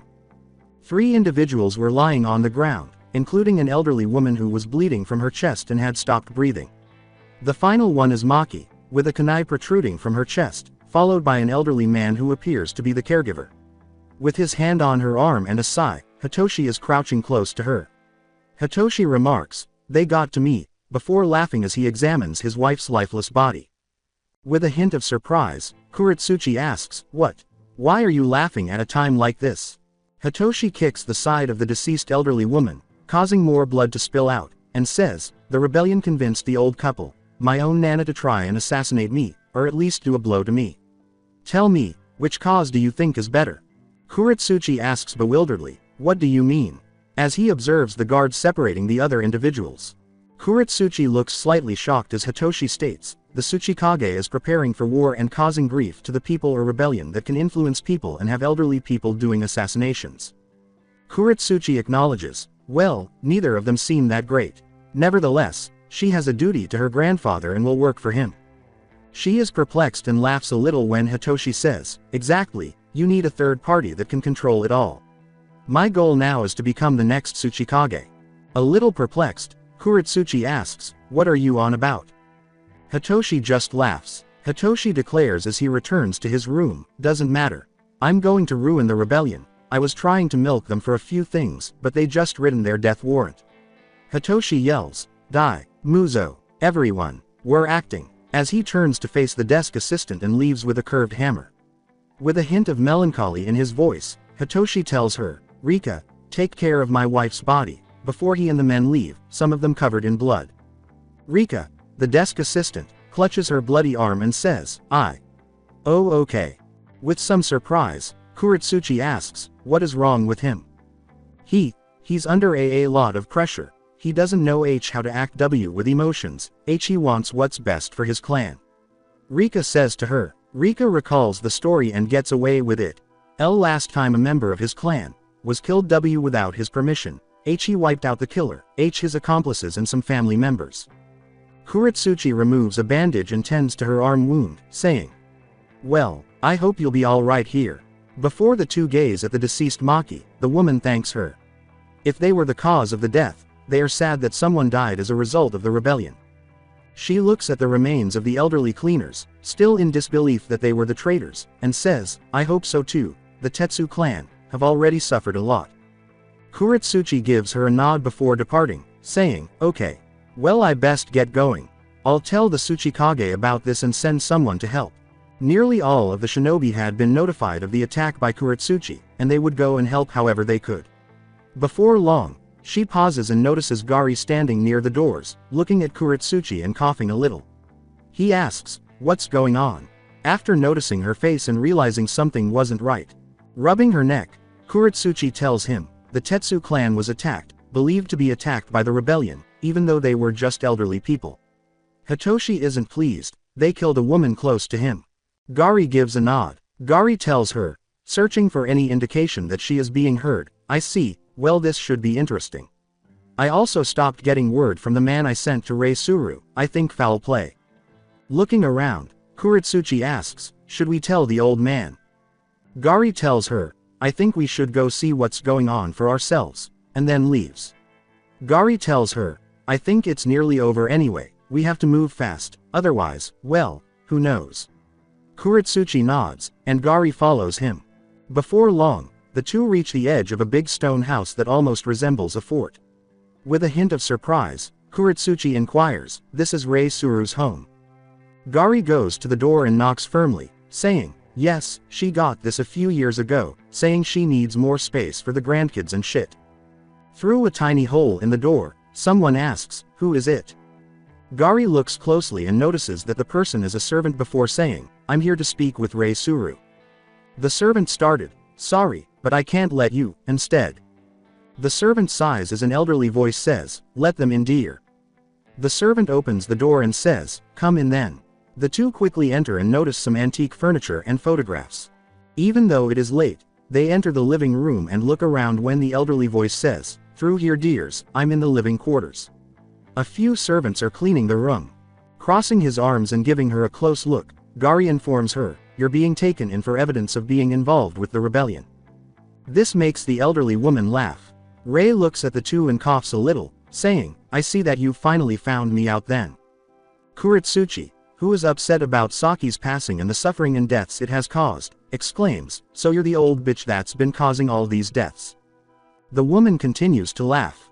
Rei laughs a little and tells her, well, in a sense. Rei gets up and coughs a little as she tells them, I have influence with certain shinobi. Wazuro worked for one of my businesses, everyone you've met worked for me as part of the rebellion. She approaches a painting of a family that looks like her and says, but I'm only a branch, the Tsuchikage is corrupt, my branch was to keep the Tetsu clan in check and make them think we are under his control. He told everyone in his company who the spy was and knew we'd deal with the girl. She informs them, quote, you do realize that it's just making you look bad, we're taking you in. Gari informs her. Kuretsuchi informs her, yeah, you'd be executed for sure. She looks back with a sorrowful smile and tells them, I know I'm going to die soon. I had most of our important item and people moved from here. The only thing I wish I could have had was one last, good hard shag before I die. As Gari looks around and notices that the servants are now standing close by, blades in their hands, Kuretsuchi tries not to gag. Gari asks, do you mind if I ask you one more thing? Actually, two. Rei coughs a little as she recalls a few things, but she says, go ahead dear. As the others laugh, he asks her, what happened to the man I sent here before? Before returning her attention to the painting, Rei tells them, he was disposed of by my servants, I know that he'd bring more. Gari laughs as he tells them, okay then, and do you really think you can take me on? I am the leader for the explosion corps for a reason. Everyone hears a tearing sound as Ray nods at the painting and says, "I know, but you've always been short-sighted." Gari then yells in agony and staggers backwards, a bolt protruding from his stomach, and he holds onto the bloody bolt. Kuretsuchi screams, "Fuck, Gari," as he drops to his knees and grits his teeth to keep from fainting. She looks at the painting, which now has a hole in it, and tells him, "I told you, you're short-sighted." She started to say, "And you're all going to," but was interrupted by a loud explosion that was mostly taking place outside the house but also happening in other places. Ray and the servants are shocked when the house begins to collapse, and Kuretsuchi screams in disbelief as the rocks of the house fall on them, attempting to avoid being crushed before Gari tackles him. A boat slowly travels several thousand miles to an island where Naruto must be. A small port village at the island's edge is surrounded by a lot of driftwood, cargo, and ship wreckage. The shinobi who were close to the ship's edge watched as it slowly docked. They are perplexed when they notice that a number of armored individuals are brandishing bows and crossbows, and they even spot some of the more modern weapons, called cannons, pointed at the ship. Atsui looks closely and says, "Something tells me that something not too hot happened." The others concur. Darui adds, "And I thought it'd be dull here." Ignoring Ili's vomiting, Naruto holds her over the side of the deck while he sniffs and growls. He says, "Snakes. I fucking hate snakes." Hinata asks, keeping a few feet away because the vomit odor was making her feel nauseous, "What was that, Naruto?" Naruto tells her, "Nothing, just smelling something bad," as he looks down and notices a long trail leading out to sea and vomit running down the side of the ship. A voice exclaims, "Who the fuck goes there?" And everyone turns to see a big man standing at the front in armor resembling that of a samurai. With his long brown hair pulled back in a knot, multiple facial scars, and a big sword by his side, his appearance betrays his intimidating nature. After noticing that the port village had sustained some damage, Kakashi asks, "We're the Leaf and Lightning Ninja your leader asked to come. What's going on round here?"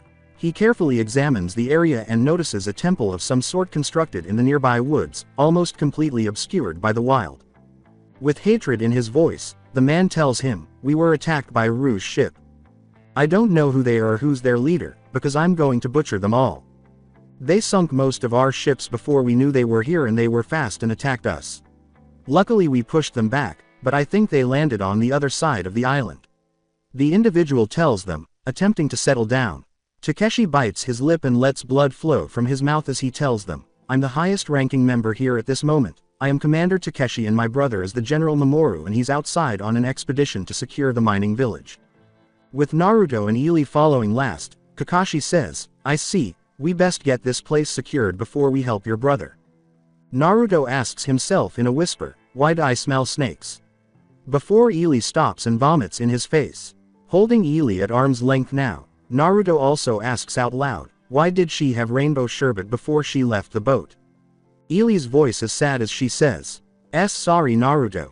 As the commander tells the three squad captains, Naruto tells her, "Don't speak," to which Kiba and Sakura laugh as they stroll down the docks.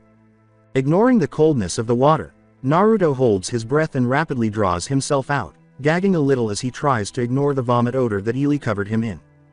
He glares at Kiba and Sakura and hears them giggling as Ili joyfully skips around the port as if she had never been ill. Naruto murmurs to himself, "I hate snakes and vomit," and then feels a gentle cotton brush against his cheek.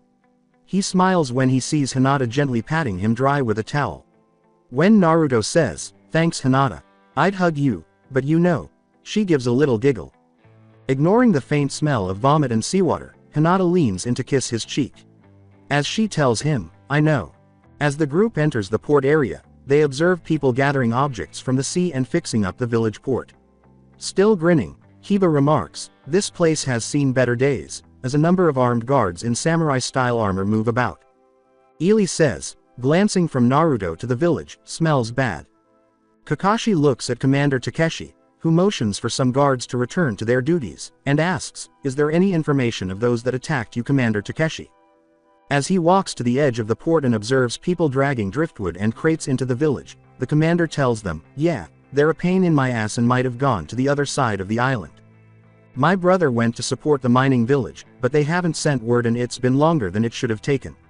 Most of our ships were taken out before the enemy ship appeared. We suspect that there may have been a traitor, or they could hold their breath for a very long time." He informs them. Soon after, The other team members arrive and pause, staring at him with some surprise. With no other ships in the port, Kurenai asks, "So the enemy took your ships out before you knew what happened?" The commander looks at their boat and says, "Yeah, we managed to drive the enemy ship away before our last ship sank, and we brought what cannons we had off the ships." He gestures for the others to come out and guard the ship, saying, "We're also taking your boat." The shinobi glance at the guards, somewhat perplexed. Darui tells the commander, "Sorry, but that isn't our ship."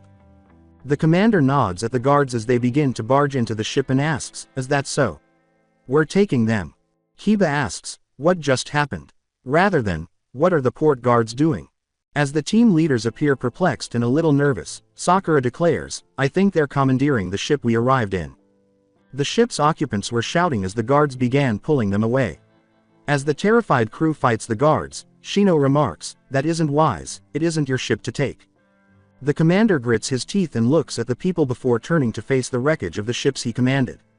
"We need the ship for defensive purposes." Taking command of the soldiers here, Takeshi tells them solemnly and seemingly brutally, "I lost many good men and women during the fight, and I'm not going to let anyone put my people in jeopardy. Even the nobleman, the future daimyo of this damned island, has allowed me and my brother to defend this village for everything we have."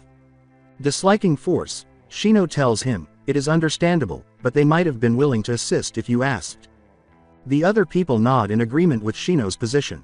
Commander Takeshi glares at Shino for a few seconds before telling him, "Don't question my command, boy. I can beat the crap out of you 5 times over." Kakashi looks at Hinata and the majority of Kurenai's team and tells the commander, "We're here to keep the people safe and buildings being constructed for a month. Some of us don't like violence against civilians." With a glare at Kakashi, Commander Takeshi says, "Well, my command is different. We fight to win, civilian or not, and we lost today in more ways than one, so you best start protecting this damn village and find out what happened to my brother, my general."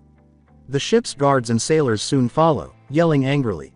Akamaru and Sakura nod in agreement as Kiba declares, "He's a jackass."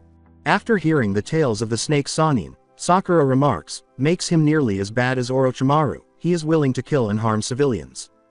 Naruto tells her, recalling Orochimaru and his sick experiment, the worm coming to mind. "I wouldn't go that far." Knowing that he wouldn't pass easily if he died, Naruto gives the commander a small glare as he declares, he doesn't care who lives or dies.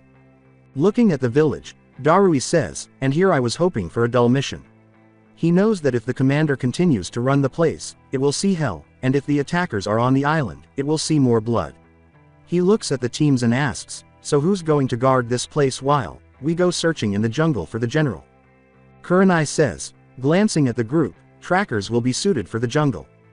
Kakashi looks at the lightning team and says, "That would be pretty much both our teams." He asks, "Any trackers on your team?" Darui tells them, "Yugito is one of our best trackers, even among our village." "Okay, I'll take my team. Other than Ili, Kiba, Akamaru and Yugito will go out into the jungle and try and find this general or the village." Kakashi responds. As the lightning's medical ninja assigned to the team, Amai asks, "Won't you need a medic?" Kurenai, who has been close to both Sakura and Hinata over the years, tells them, with a small smile, "It's okay, Hinata has some medical training and Sakura is one of the best trainees we have." Amai gives a slight nod of comprehension. He looks at the others, who shrug, and responds, "Okay." Atsui chuckles and says, "Well, shouldn't get too hot so soon." Yugito glares at him. She tells him, "You use hot too often." Kakashi gives the order and begins to move, saying, "Let's move out, start patrolling and securing the village before we get moving." As the men continue to excavate deeper into the shadowy tomb, the ground trembles. The group's leader is standing with a tiny torch, staring at a translucent light blue wall. People near the wall jump away when it trembles violently, but they resume their digging. One of them takes a big rock from the blue wall and complains, "I fucking hate that thing." The leader, whose masculine body is covered in tiger markings, looks at the wall and notices a dark figure that is barely visible but noticeable enough to be recognized. "No one cares, just dig. How's it going with the translation sushi?" Someone says, "It's Calder. Mizuki." As they enter the light and reveal a man who resembles a fish with a water-filled breathing apparatus around his neck. As he pulls up his wet trousers and looks at a book, the fish man named Calder tells him, "And as far as I can tell, This temple was, indeed, a temple involving the Sage of Six Paths, though most I can see as something called the Daughter of the Moon. The Daughter of the Moon and Daughter of the Sage, live here for all time, or is that eternity? Anyway, till the moon is something and the daughter shall do something and be released upon the something. I'm guessing world, and she will bring the end of something and the world will something. Calder says as he peruses the notes he was reading. Mizuki looks out and asks, the daughter of the moon and sage, what the hell is that then? Mizuki explains, because I haven't seen anything but that freak in there, and that isn't anything I'd consider a daughter.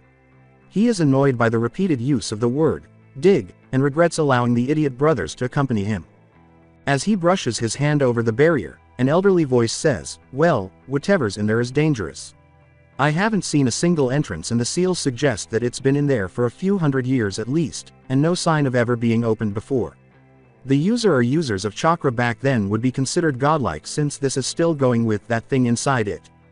Mizuki, who appears unimpressed by the object as he examines it closely and notices shifting through the shadows but knows it's alone, tells him, it's just a seal, they run as long as there is a source of power, for all we know, it could be drawing energies from the thing inside it. As he admires the creature within, the elderly man remarks, yes, but remember, nothing has escaped for hundreds of years, and this creature is still alive, this is true immortality. Explains why Orochimaru wants to get his hands on it. But how are we going to get our hands on it? Should we get in? 'Cause I can sense the danger just by looking at it. Calder says as he breathes deeply. As Mizuki leaves with the torch, Calder and the old man head in the other direction, searching for more words to translate. We have someone for that job. So long as he doesn't get himself killed. If he does, we've still got plan B. Worst plan, but it'll work. Gazing at the blue wall, one of the diggers asks, ever get the feeling that we shouldn't try and capture the thing? Another looks at the wall and laughs as he sees it hit the wall but is unable to escape. Yeah, but I'm more scared of Orochimaru than that thing. After a moment, it stops staring at the person, frightening him when all he sees are white eyes and sharp white teeth, and he returns to his work. Kakashi's group is outside the port village, making cautious progress as the trees conceal the village. They quickly notice that the ground has tracks better described as a pathway. Knowing that a sizable platoon passed through this area not long ago, Kiba and Akamaru squat on the ground and sniff the air. Knowing it's obvious, Kiba points, but it's best to keep everyone informed. This way. As he strolls along the more forested path than the others, Naruto can't help but smile because he feels completely at home. Naruto shuts his eyes, sensing that his mind and another mind are trying to emerge, but the seals stop them. Given that Naruto is content, carefree, and at ease and that he knows he enjoys being in the forest, Hinata smiles at him. When Yugito sees him acting in this manner, she believes he is a bit too laid back for her taste. Since they are in unfamiliar territory, the team begins to walk slowly as they venture deeper into the forest. After about an hour of walking, they ponder the size of the island. Kiba and Akamaru pause abruptly and take a whiff of the air, while Naruto stops and raises an eyebrow in perplexity. Pork? Asks Naruto, bewildered. Kiba says, yeah, and the other team members follow suit. Hinata appears dejected as she activates her Byakugan. Hinata informs them, there's a small makeshift camp ahead. She tells them, but it's empty. Then she pauses and examines something on the edge of her Byakugan. I think I see someone. But their chakra coils aren't running anything, they're dead. She informs them. Everyone stops when Kakashi asks her, how many? Hinata, who dislikes seeing dead bodies, tells them, T2, animal-like wounds, bled to death about a mile away from the camp. They're wearing the same armor as the ones at the port. She tells them. It makes sense when Yugito tells them, they might be a scouting patrol that went to secure the area. After a minute of jogging, they quickly pick up the pace and arrive at a small makeshift camp. They examine it and discover that, although it isn't fresh, it is still fresh enough for a few days while birds nibble on the burnt meat. Kakashi looks at some of the items that the people left behind and asks, which way now? There were footprints, food, and a few sleeping bags, but Kakashi knew there were probably more than two, at least a dozen. Looking at the trail and smelling blood nearby, Kiba says, they headed south. Naruto corrects him, glancing up at the trees and sky, saying, southeast. After glancing at him, Kiba turns to face Naruto and sighs, realizing that he is right. What he said, Kiba says, a little irritated that Naruto beat him in tracking.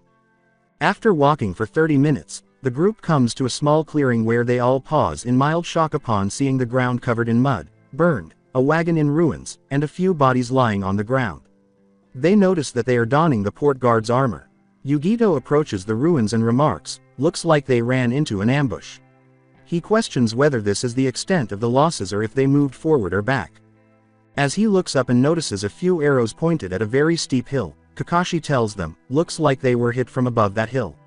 May have had others hidden round the area as well. Yeah, I'm smelling a lot of mixed senses, some similar to the guards and some smelling of dirt and blood. Kiba concurs. Naruto stoops to sniff the ground and adds, and snakes. The others stare in disbelief as Naruto says, I recognize one of them, maybe two. Kakashi, Hinata, and Kiba also feel a little uneasy. Kakashi asks, considering calling his pack of dogs, any ideas who? Naruto says, no, but, it smells like there's a lot of blood, and Kiba nods. Then Kiba looks around and says, yeah, there should probably be more bodies than there are. Hinata activates her Byakugan and says, maybe the attackers T took some losses and dragged them away. ISC that T there has been a lot of D dragging, C could be cargo. I'm not sure, Hinata informs them. As Kiba examines the corpses and notes that none of them bear any resemblance to the commander, he asks, so you think the general is still alive? Yugito responds, probably. Before examining the bodies, he looks around cautiously and notices a few footprints leaving the area. He appears hurried to convey panic. We should bury them quickly. Kakashi nods and approaches the bodies, saying, it's what they deserve. There are buildings in the center of the small mining village farther out on the island, but it is situated at a high point close to the center, almost like a lookout post. The village is surrounded by walls, and there are even a few armored guards with crossbows. 3 people in a small house are being watched over by half a dozen guards near the center of the village, who are not paying much attention. One of them is a big, muscular man, bigger than the others, with his helmet resting on the table. His hair is unkempt and curly, and his beard is untrimmed, and his eyes are vacant. Not quite fitting into his armor completely, but making sure it doesn't slide off, the shortest one asks, so what shall we do with the port? For a moment, his left hand stays motionless on the bigger man's shoulder. The shorter man's face was mostly hidden by his helmet, but he had brown eyes and chin stubble.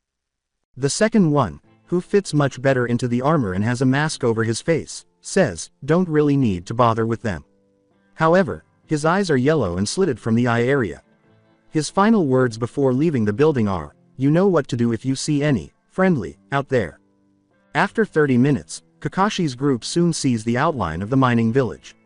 They approach it with a modicum of relief that they have located it. As Hinata activates her Byakugan and notices the people inside, Naruto sniffs and gets irritated, sensing the scent of snakes. There's about 2 dozen G guard in there, and about 3 or 4 dozen civilians and several housings. Hinata tells them. Kakashi looks closely and notices one of the guards pointing a crossbow at them. Okay. Any sign of the commander? He asks. When Hinata notices the guard pointing at them, she tells him, I believe so. He looks as similar to the sea commander at the port. However, Hinata knows this is merely a warning.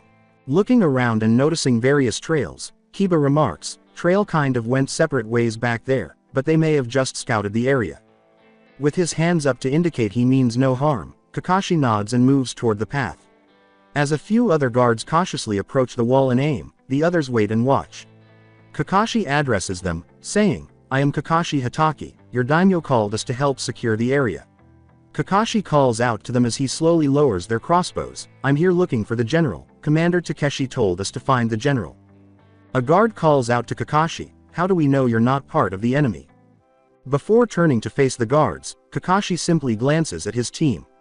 Kakashi shakes his head slightly and uses the word, strict, sparingly as he tells them, Commander Takeshi is brother to the general, he's a rather strict leader. The door opens as the guards nod and gesture to those behind the wall, and they turn to face the village's opening doors. The rest of his team follows Kakashi as he slowly ascends the path, with crossbows still aimed at them in case something goes wrong.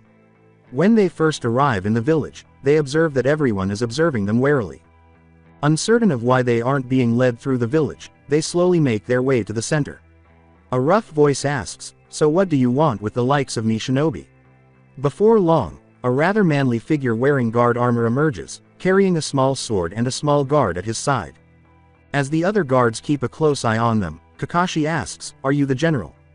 He looks at the short man beside him and says, "Yes, I am General Mamoru, I am the leader of this army of shitbreads. He's able to beat the crap except for this one, you're here by the daimyo's orders." Mamoru asks, grinning slightly. With a nod from Mamoru, Kakashi tells him, "Yes, we're to secure the area and assist in the island's preparations for this island." Mamoru smirks as he approaches them, the little guard trailing behind. "I see, well, we were busy fighting off the shithead shinobi, lost a few men, lost a lot actually, but if they couldn't survive, then they didn't deserve to live. These are your orders, you are to secure this village and down south, there's a few enemies we know are down there." Kakashi looks at his team and nods. The general nods as Kakashi tells him, "Hinata and Kiba, you're to stay here, help secure the area. Naruto, Yagumi, and I will go down south to search for any signs of your supposed enemy force." Mamoru commands, "Right, now get moving." As he turns around, causing the little guard to swiftly turn around as well while remaining to his right. Before going back inside, Mamoru says, "Come my right-hand man, you've got some asses to kiss." Kakashi looks back and notices that the others are also perplexed, while Naruto sniffs around and notices a few snakes slithering around, which makes him growl. The little guard pauses for a moment before Naruto continues, "I hate snakes." With a nod from his team, Kakashi says, "All right, let's make this place safe and secure before we search." After a few minutes, Yugito, one of the team members, is called over by a guard. She approaches and pauses, waiting for him to say something. He looks at her and says, "There's a person out there, a dangerous one, we called him, it Black Dog. He looked normal enough, but he turned into a beast, something that looked like a black god. Kill it, it killed a lot of our men." He informs her. Yugito gives a nod. Yugito caresses her neck and tells him, "Well, if it's a threat to the people of the island, then we'd kill the Black Dog." She tilts her head, wondering who it is, and the guard nods before leaving, shifting his armor slightly as he goes. Can't promise anything though. After an hour, Kakashi, Yugito, and Naruto are standing at the bottom of the path. After Yugito told them about the Black Dog, Kakashi and Naruto took her advice to heart and started to move. Hinata, who wishes she could spend more time with Naruto, watches them go from the wall and is saddened by their departure. When a voice close by asks, "So you're the reinforcements the general mentioned?" Hinata turns to see a man of her size with guard armor, a mask over his face, and slits in his eye sockets. As he waits, Hinata looks out over the village and says, Why yes, we're here to protect the people and help construct the V village."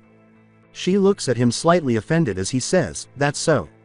Surprised they asked for the hidden leaf, "They've always been weak, effective, but weak."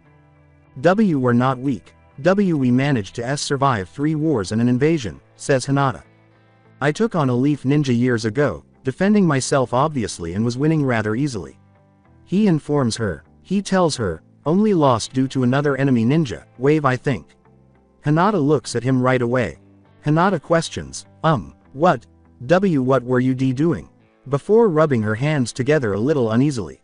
Knowing that the Wave and Leaf had only completed roughly a dozen missions together, Hinata is perplexed when he tells her, laughing a little, "We were escorting someone, just doing my job." About 100 yards away, Kiba and Akamaru were surveying the area when they noticed a guard leaving Hinata and became uneasy. He raises an eyebrow, sensing a cat scent from the guard, but he ignores it as he looks around and sees a trail that leads somewhere. He soon sees miners emerging, covered in dirt, carrying mining carts full of strange stones and metals. He notices that although everyone appears anxious, they are busy and move quickly. Akamaru sniffs and complains a little as a woman carrying a pot of soup passes by. Kiba laughs a little and throws a piece of dried meat at Akamaru. Kiba observes that the soup was swiftly passed around and consumed by everyone. Kiba asks, "Must be nervous about the possible threats, huh Akamaru?" And Akamaru barks in agreement. As Kiba looks around and observes the guards watching him, Akamaru, and Hinata, then the walls and the outside, he says, "Keep the mind busy with whatever you got, Their case, mining, guard's case, not sure. Kakashi's group was approximately 0.5 miles away, and he had a few ninja hounds scouring the area for any indications or footprints of the individuals the general had mentioned. Inquiring as to the whereabouts of their alleged adversaries, they stroll and look around. After a minute of searching, they locate their target and see the dog staring at a cave after hearing a howl and beginning to move in its direction. "You found them, Bisuk." Bisuk tells Kakashi, "Yeah. I smell a lot of blood though." Kakashi nods, and the others immediately begin to move. When Kakashi hears a tiny explosion, he tells his dog, "You can go." Naruto looks around and notices a lot of stones with claw-like marks on them, as if a terrible beast had just emerged. "This isn't a good smell," he says. Yugito agrees, moving farther into the cave and noticing that her left eye turns green and her right eye turns yellow. No kidding. Naruto and Kakashi simply follow their noses. As they proceed farther into the cavern, they soon notice a severed limb and grow warier. After a minute, they enter a large room and are startled by the stench of rotting organs, dried rust from blood, and decaying bodies. While Yugito could see roughly a dozen bodies, torn to shreds, scattered throughout the cave, Naruto and Kakashi were blind. They hear footsteps, turn to look, and see a little boy, about 4 years old, with red hair, coming around a corner close to them. He stops at the bodies, and they examine him carefully, figuring that his hair might be a different color because the child's covered in blood. While Naruto senses familiarity and moves a little closer, Yugito and Kakashi sense danger. Naruto asks, "Hey, you alright?" as he closely examines the child, recognizing that it is a boy, and notices that they smirk, their eyes completely red, almost like red tomatoes, and their teeth yellow and stained with blood. The child's body begins to change shape, his right arm doubles in size, muscles and claws form at his right hand, and the rest of the body soon follows, turning black and growing until it resembles a beast the size of an adult, almost like a dog, but still human. Kakashi and Yugito quickly retreat after noticing the bloodlust in the creature's eyes as it stares at the three, seemingly attempting to pick. Naruto recoils as he feels his spine tingle. The canine-like creature stands there looking at the three and nearly grinning as it senses their blood pulsing through their arteries and veins and the amazing scent of their perspiration. Kakashi takes a swift step back, and Yugito follows suit, albeit more sideways. Naruto quickly stopped due to the chill running down his spine. His heart was pounding and he felt the impulse to attack before it actually did. But since the beast moves forward at amazing speeds and Kakashi only sees a blurry image without his Sharingan, he was unable to make a decision. Although it would have been difficult to foresee the attack, Yugito was able to discern more detail than Kakashi. The creature's target, Naruto, lifts his hands and catches hold of them, but the force pushes him back and sends him crashing into the stone wall. Kakashi exclaims, "Naruto," as he witnesses the creature attempting to stab Naruto with its claws, but Naruto was only able to repel it. The force causes the wall behind Naruto to collapse and crack, forcing him to grit his teeth, which appear to get sharper. Both Yugito and Kakashi attack, with Kakashi using a kunai and Yugito using longer nails than before. They both plunge into the creature's back, but the metal and nails break after only half an inch. Yugito and Kakashi are caught off guard, and Kakashi is kicked in the stomach, which causes him to fly back and hit the ground. Blood quickly stains his back. With a roar and a brief red flash in his eyes, Naruto moves the creature's left arm and lets go, causing the hand to sever and remain embedded in the wall behind it. With haste, Naruto reaches for his left wristband, flattens his hand, and slides the wristband down and onto the creature's forearm. When its arm was torn out, the creature's sudden impact with the floor caused the wall behind it to collapse even more. Before Naruto leaps over the creature and lifts Kakashi up, Yugito tilts her head, wondering what he did and observing his deep breathing. Naruto asks, "You alright?" and receives a nod from Kakashi. He is unable to speak because, for some strange reason, his lungs are still having trouble breathing. While the creature is pinned to the ground by Naruto's weight, Yugito tries to nick an artery or sever important muscles by slashing against it with her longer nails. Although each slice caused some damage, they broke her nails, which shocked her because she had previously been able to withstand swords. With a small growl, Naruto raises his right arm in a Rasengan and charges. Ignoring Yugito, the creature sees Naruto's attack coming from his right. Unable to move effectively, it turns around and cracks its arm, allowing it to lie on its back with Naruto on his left. After launching his Rasengan, Naruto is surprised when the creature slices at the attack, causing the Rasengan to split in two and explode. Yugito then flies back, striking the cave wall, while Naruto crashes into Kakashi. After a short while, Naruto stands up, coughing violently and experiencing pain in his right hand, realizing that the surface of his skin on his palm vaporized during the attack. Despite Naruto's collision, he hears Kakashi get back up, coughing violently and finally regaining his breath. He looks to see some smoke coming from the creature's location. Knowing that some of her ribs have cracked and that blood is leaking from her back from a few cuts made by the cave wall, Yugito coughs as well, getting to her feet and clenching her teeth. She looks when she hears scuffling and notices that the smoke is clear and the creature is still in the same spot, but its hand is damaged and missing all of its fingers. This quickly changes, and the three of them become shocked. Instant regeneration is demonstrated by the way its hand snaps back into position and the finger stumps begin to grow into new fingers. Having never seen anything like that before, even the tailed beasts required more time to regenerate than that. Yugito asks, "Now what the fuck are you?" With a roar, the creature gradually transforms back into a child and discovers that its right arm is easier to move. It smirks as it slowly and laboriously tries to free it. The child is pinned to the floor even more when the ceiling abruptly collapses and multiple big, thick pillars with dog faces smash into them.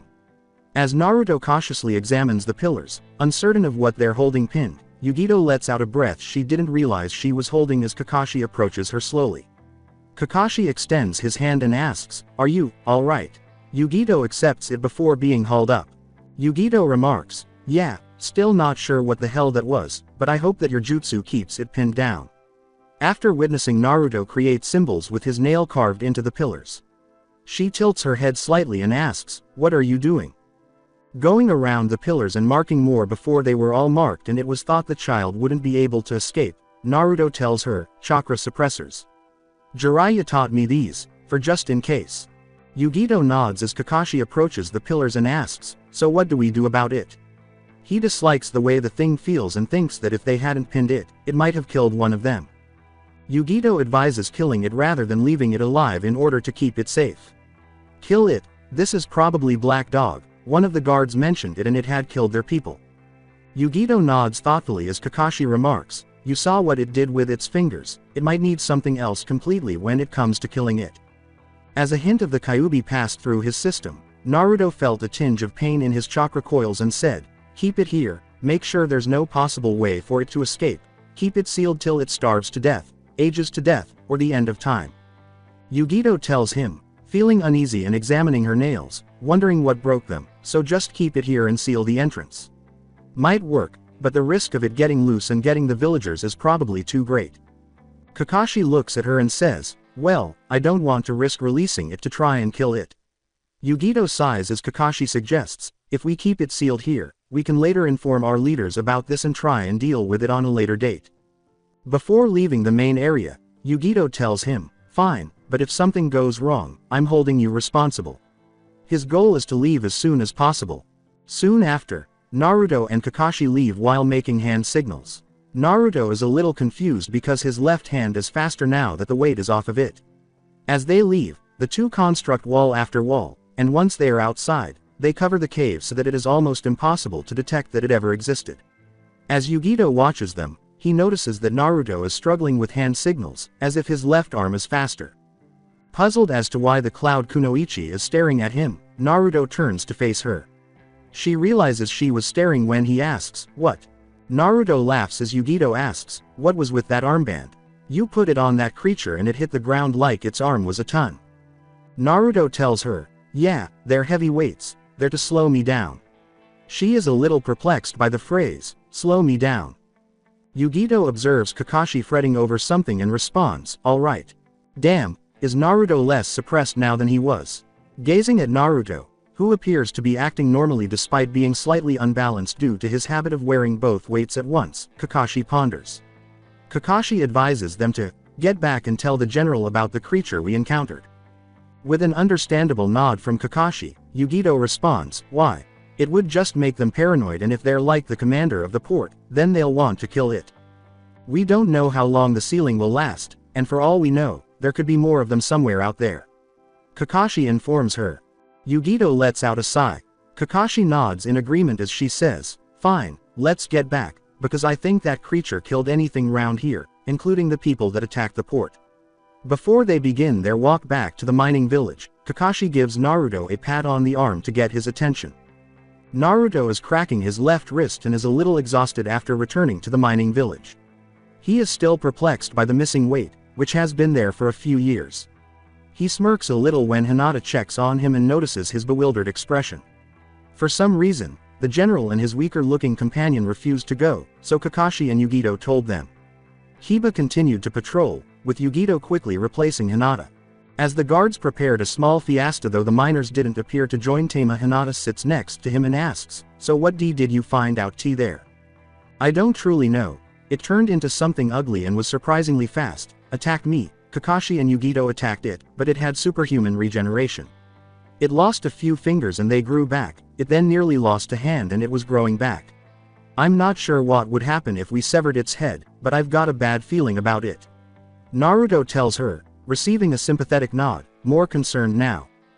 Hinata gives him a nod and says, well, I'm sure Kakashi's sensei will know what to do."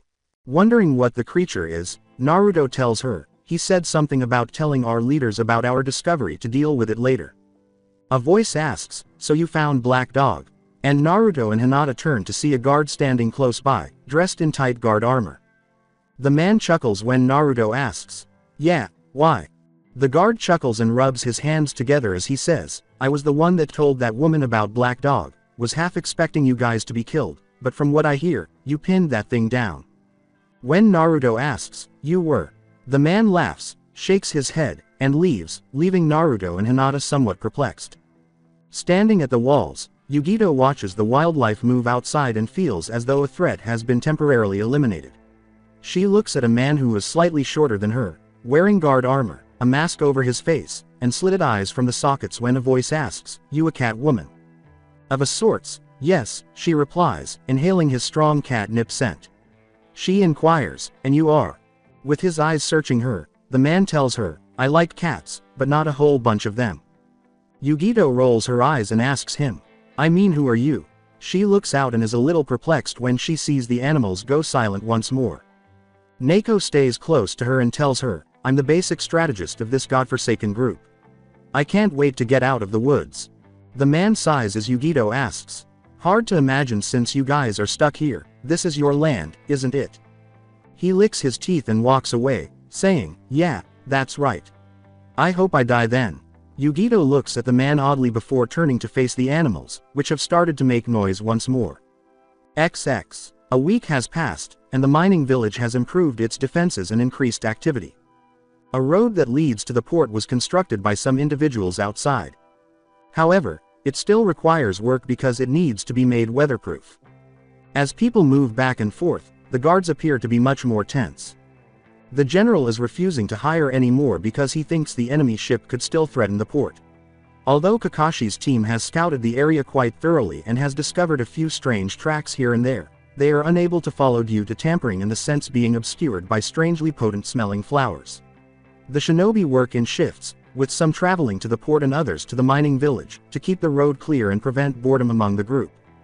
Kakashi has repeatedly advised looking north because the east sound and west are comparatively safe, albeit only by a few miles.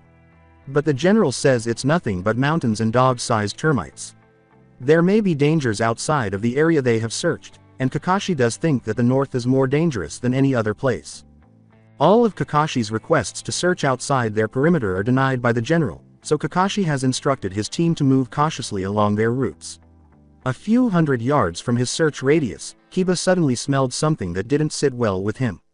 Together with Akamaru, Kiba ventures slowly into the woods and soon discovers a tiny, mossy building that appears to be older than anything he has seen thus far, possibly older than the stone structure of the port. He locates the entrance, gags a little, and then goes inside to find a long staircase and an odd tingling feeling. The smell grows stronger as he descends the moss-covered stairs, giving him a headache. When he gets to the bottom and turns to look around, he soon spots something on the ground and approaches, shocked to see a naked, severely decomposed body. He examines closely, assuming that the warm weather hasn't helped and that the man has been dead for a week or two. Kiba continues to look around and soon finds a few more decaying bodies. Some of them were dressed in mining clothes, but the majority were naked, and Kiba surmises that there are more bodies deeper inside this structure better described as a tomb. While Kiba was experiencing a migraine and on the verge of vomiting, Akamaru was experiencing a headache and enjoying meat, but rotten corpses were making him feel sick. In an attempt to escape before he throws up, Kiba rushes to the stairway, and Akamaru follows shortly after. Akamaru complains about Kiba's discomfort as he staggers out of the stairwell, throwing up his lunch. Kiba sees his dog whine and pats his head as he spits out the rest of his lunch. Kiba says to his dog, "I'm all right, Akamaru. I think we need to tell Kakashi about this." The dog nods in agreement, and the two begin to leave the foul stench. As he absorbs what Kiba has told him, Kakashi leans against the table and questions why there are dead bodies that are nude. Kiba gives Kakashi a worried look as he says, "Thanks for telling me this, there may be hidden enemies since they took their clothing. Keep an eye out for any strange behavior." But everyone in this place is acting weird. Most of the guards don't act like guards, the miners are keeping to themselves and working most of the time, and that guy that stays by the general's side. "I don't think he's left the guy's side throughout our stay." Kiba responds as Kakashi nods. "I know, but keep this to yourself, the lightning shinobi are known to react on emotions and beliefs. But tell Hinata to examine the people here, tell her it's just in case any enemy tries to get in by disguising themselves." Kakashi says to Kiba, who nods. As they depart, Kiba responds, "Understood." Akamaru barks in agreement. With a sigh, Kakashi turns to face the house where the general is being held, approaches, and knocks on the door. After waiting for a few seconds without receiving a response, Kakashi simply walks in and observes the general sitting there, appearing somewhat blank, with the man who usually sits next to him snoring a little. A little bewildered, Kakashi approaches the general and waves his hand, but the man doesn't appear to respond. The sleeping guard jumps a little when Kakashi calls out, "General Mamoru." And the general awakens. General Mamoru says quickly, "Sorry. I sleep with my eyes open." However, the two give him a slight glare. Kakashi is a little perplexed when he asks, "Oh, it's you, what the hell do you want?" The general nods as Kakashi tells him, "My teammate found something. He could smell something rotting and discovered some old ruin with several corpses, naked corpses." The general looks at Kakashi with emotionless, icy eyes and says, "I see, don't worry, we examine every person that's within the village, found a couple and killed them." With a nod from the general, Kakashi tells him, "I see, you do know that if the enemy are ninja, then they can transform into different people." The guard next to him looks at him, a little taken aback. "We are experienced in fighting shinobi, all people are given a question to be memorized, or they will be executed," the general says. Uneasy that this island has a general like this and a second in command who would probably take the same path, Kakashi remarks, "Must risk a large casualty rate." With venom in his voice, the general responds, "Yes, but I will not lose this damn island to some damn giant ninja tiger."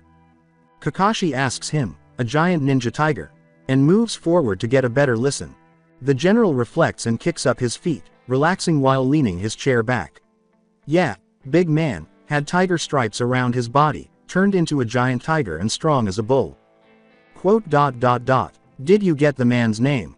Kakashi inquires, recalling Shino's stories about a man named Neko who had stripes resembling tigers and transformed into some kind of beast. Some witnesses claimed that a man with stripes carried out Sasuke and Mizuki's escape, and other Orochimaru investigations involved tiger-like humans.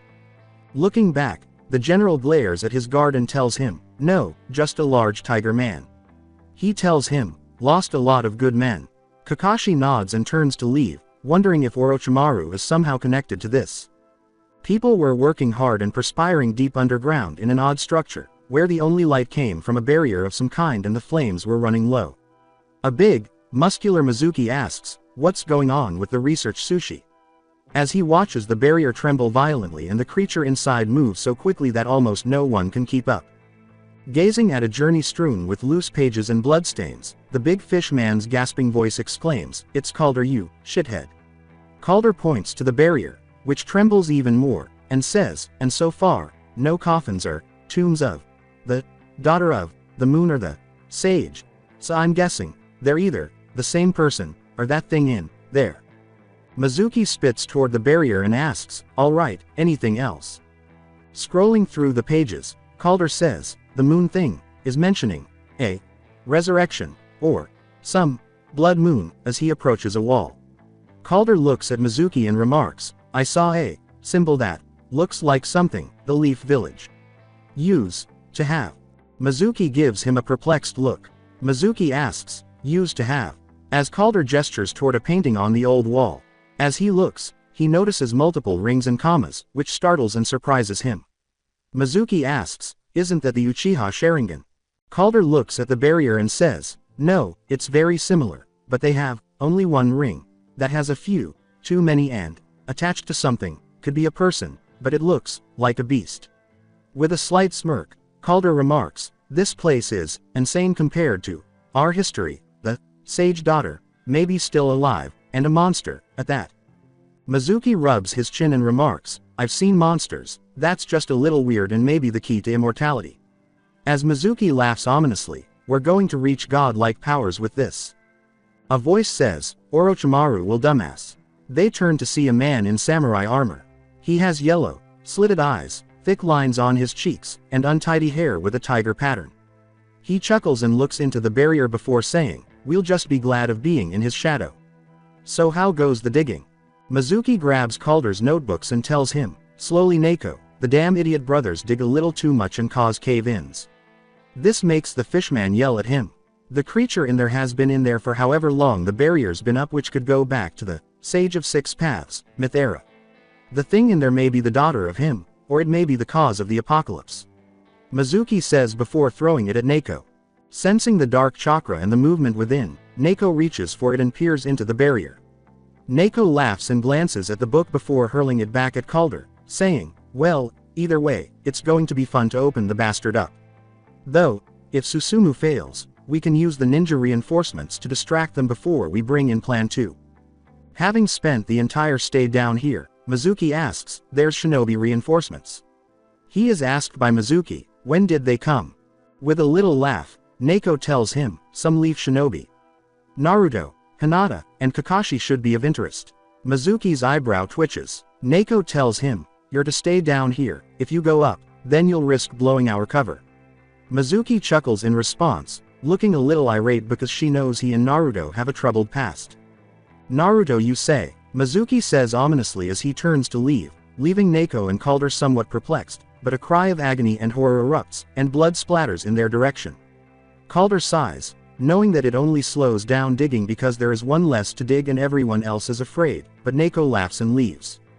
There is a tunnel at the ground that leads deep underground, and there are numerous armed guards and shinobi standing around a large structure in the Earth Nation village known as Hidden in the Stone. Several dozen people are working in the tunnels, excavating the rock and soil, extracting samples of metal ore, and placing them in mining carts. The other inhabitants seem to be earth golems who stand guard over the people who pretend to be absent. A number of sleeping bags are strewn all over the floor, and further down the tunnels is a sizable cavern at the bottom. Before a couple of people hurry over and grab her shoulder to prevent her from moving too much, a woman yells in pain, shoots up, coughs violently, and quickly holds onto her arm while yelling in more pain. With a worried tone, the man says, calm down. You've been unconscious for the past week and you still have a few broken bones. The woman screams, what the fuck? Where am I? Gari. Where the fuck is Gari? She recalls being in an exploding house with Gari and an elder, and she has a headache that seems to last. Pushing her down to prevent her from doing more harm, the person says, we don't know who you're talking about, lady. You were brought here and said you killed an elder and the leader of the explosion corps. What? I didn't kill anyone, she exclaims, glancing around at nothing but filthy people and stone. She commands, where the hell am I? With a small laugh, the individual informs him, you're in the Tetsu prison, where hell goes on. The individual laughs and says, and, I didn't kill anyone. That's the war cry of the chronic masturbator here. With some curiosity, the man asks, what's your name? As someone wraps bandages around her arm, she grits her teeth and murmurs, Kuretsuchi. While closely examining her for any additional harm, the individual informs her, okay, the Kuretsuchi, this is what's going to be like the rest of your life, mining and breathing in the fumes and stink of sweaty men and women and metal ores. The man nods when Kuretsuchi asks in a perplexed tone, I've been out for a week. Well, as soon as you let me up, I'm going to get out of here. She laughs a little when the man says, that's so. Must have been the 100th time I've heard that. She tells him, I'm the Tsuchikage's granddaughter. That doesn't mean shit here. I am son of a well-known merchant in this village, and I had evidence that I was nowhere near the murder victim or the weapon. I was in my parents' house, resting over some sake I was drinking. The man replies with a sad chuckle. But I was still put in here. This causes Kuretsuchi to narrow her eyes, a little taken aback and perplexed. She asks, "Are you serious?" Knowing that the man in charge of the Tetsu clan is quite upset over the death of his wife and is unlikely to free her anytime soon, Kuretsuchi curses a little when he tells her, sadly, yes. All evidence goes by a certain elder and now the Tetsu clan. Just rest for now, you'll be forced to move sometime soon since Tetsu clan makes us work hard. The man replies. Kuretsuchi looks at him and asks, "What's your name?" Osamu. Osamu laughs and hands her some, not so clear, water in response. XX. In an attempt to follow the weak senses from the battleground that has been there for the last 2 weeks, Hiba sniffs the ground and Akamaru does the same. Another week has passed. Because the general hasn't bothered to clear the area, Kakashi, Sakura, Atsui, and Naruto are defying his orders.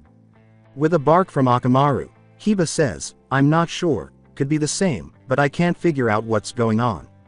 Luckily, no rain has removed the scent, but the smells mix together. He looks and raises an eyebrow.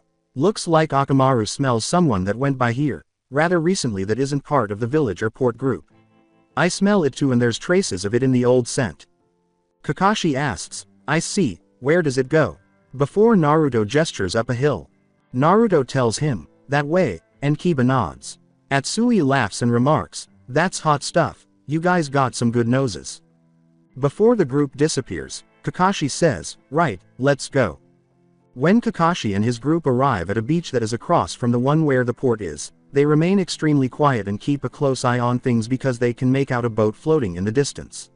Seeing a huge rock formation that would completely obscure the boat's view from the port, Atsui asks, "Whose ship is that?" Kiba says, "Probably the people that attacked the port," as he advances slowly and starts to smell burning wood, becoming a little perplexed.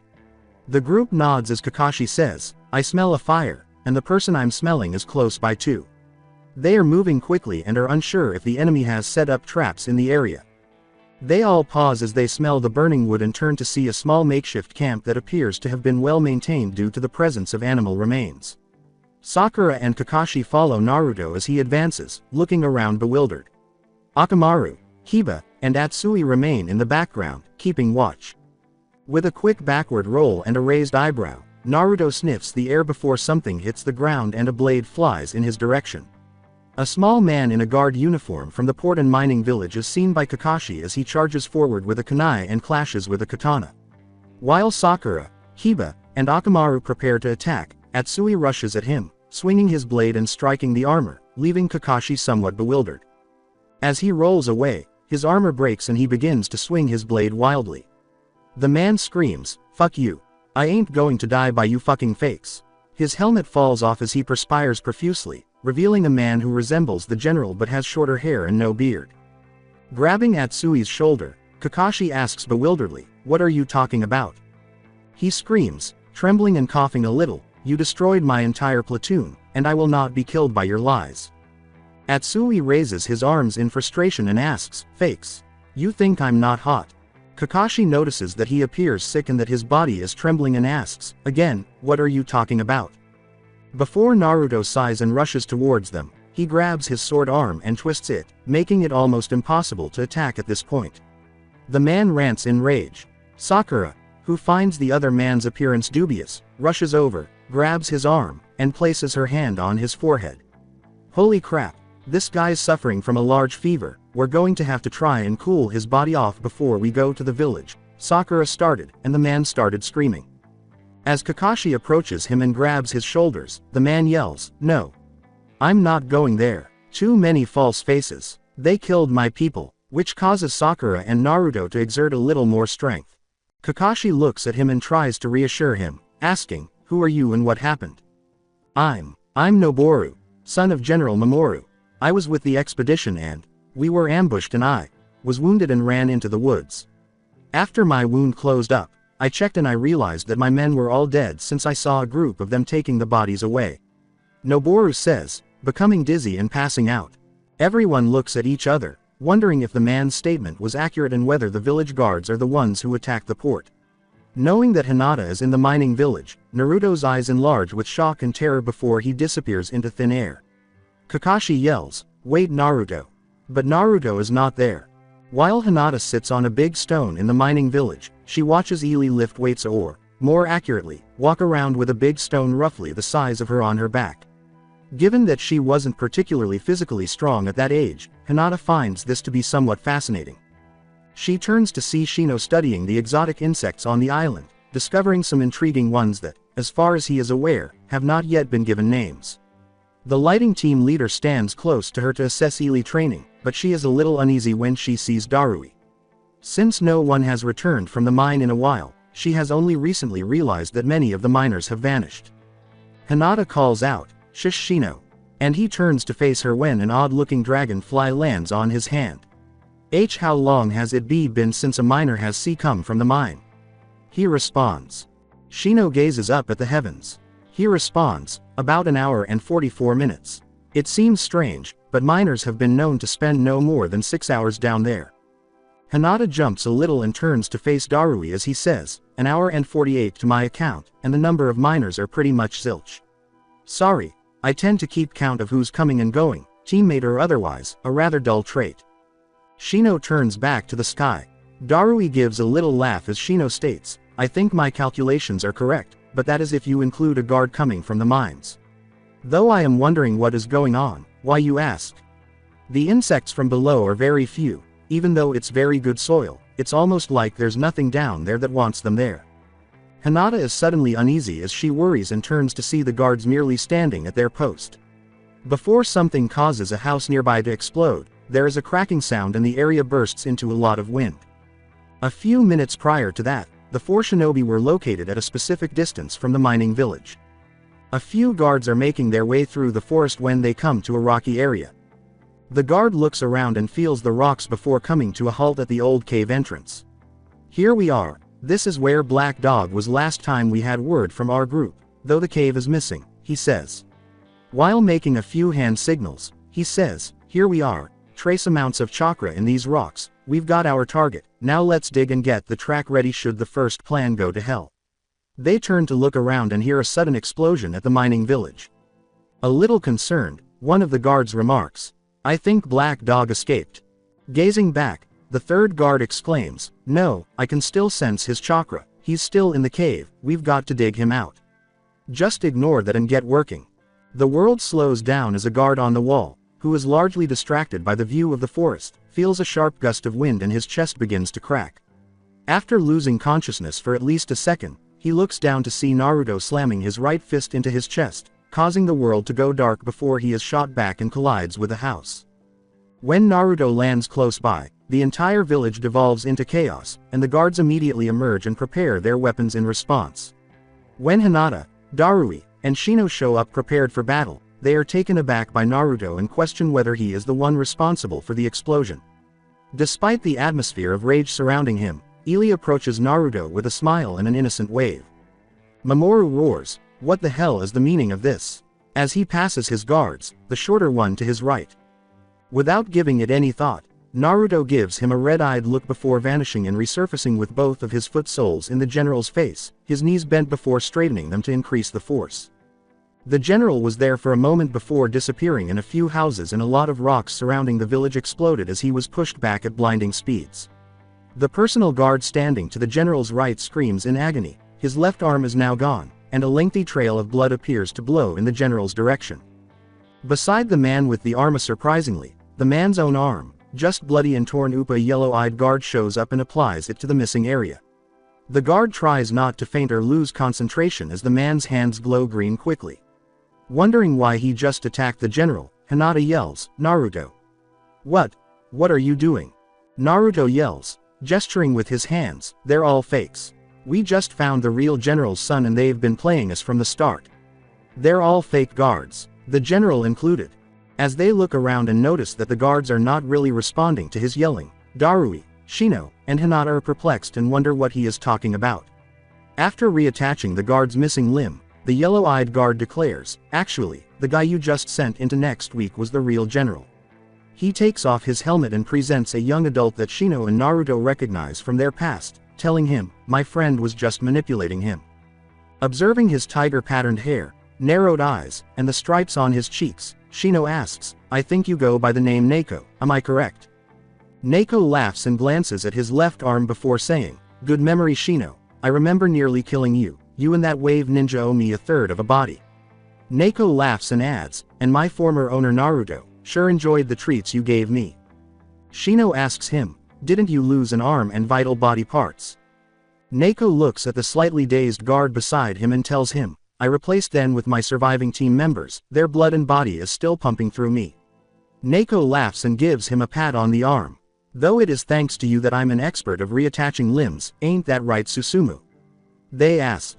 With a slight tilt of his head, Naruto recalls a cat and swears, wondering why he smelled like a snake and assuming it was a snake attempting to devour him.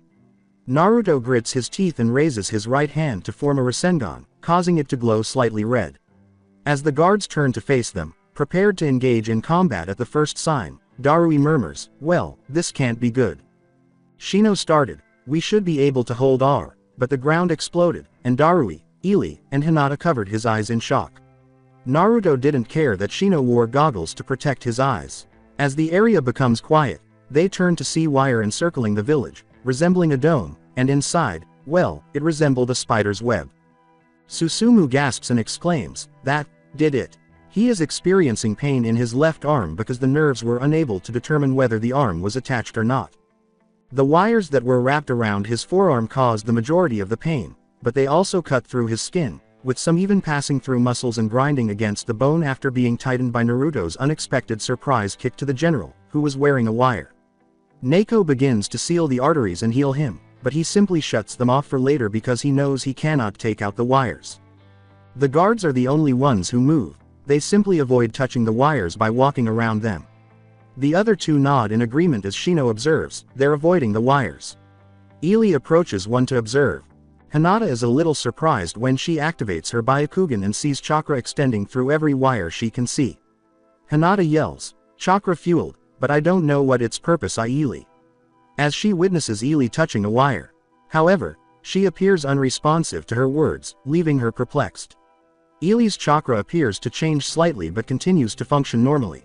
As Shino and Darui watch her, they notice that she is no longer aware of the outside world, that she is breathing and perspiring normally, and that she simply appears empty. Naruto appears to have calmed down, a little taken aback by the new scene, while Darui approaches her, closely observing the guards. Hinata is asked by Darui, is she caught in a genjutsu? Hinata murmurs, a little worried now, no, her chakra pattern doesn't suggest so.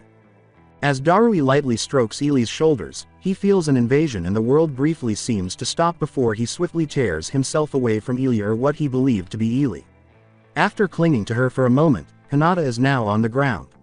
When Shino notices that Naruto is going to attack, he sees insects all around him. What just happened? Darui exclaims, causing the two men to halt, their faces displaying bewilderment. Still suspicious of the lightning ninja's behavior, Shino tells him, "You released the girl and started attacking Hinata." Holding onto his head, Darui says, feeling a little queasy, but I just touched the girl." Shino glances and notices that Ili is still standing there with her eyes still blank. As Shino closely examines and notices that everyone is merely waiting for a minute, he asks, "What is this?" Neko is startled because he was concentrating on Susumu when Naruto growls and leaps at him, slamming through the wires and snagging his throat in an instant. Naruto stopped, his eyes going blank, just before he could crush his throat. As Naruto continues to crush his throat, Neko gasps and asks, "Can you get this bastard off my throat?" Susumu takes a deep breath, unable to move any of his fingers as the metal wires grind against his bones. Susumu closes his eyes and says, "You think I'm not trying? The guy's got a strong will." Naruto then lets go of Neko's throat. Naruto's friends stare in disbelief as they notice that he is acting strangely, much like Ili. With trepidation, Hinata stands up and looks at the lightning ninja, but Naruto is just standing there with wires against his front and a foot from the enemy. Crossbows and kunai are swiftly removed by the guards, who then start shooting a lot of projectiles at the shinobi. Shino finds it more challenging because he is typically in the distance and the enemy is too close for him, but Darui soon begins successfully dodging the projectiles. After evading every attack, Hinata witnesses a few kunai strike Ili, causing her to drop the wire and fall to the ground. In an attempt to save Naruto from whatever has happened to him, she begins to panic and rushes to him. She avoids every attack by dodging and jumping over the chakra-filled wires, even smashing through a few false guards. As he rubs his throat, Neko observes Hinata leap over the final wire that would have placed her within Naruto's arms. He is a little taken aback by how well she is doing. Neko disappears, slipping beneath the wires Hinata jumped and Naruto is pressed up against.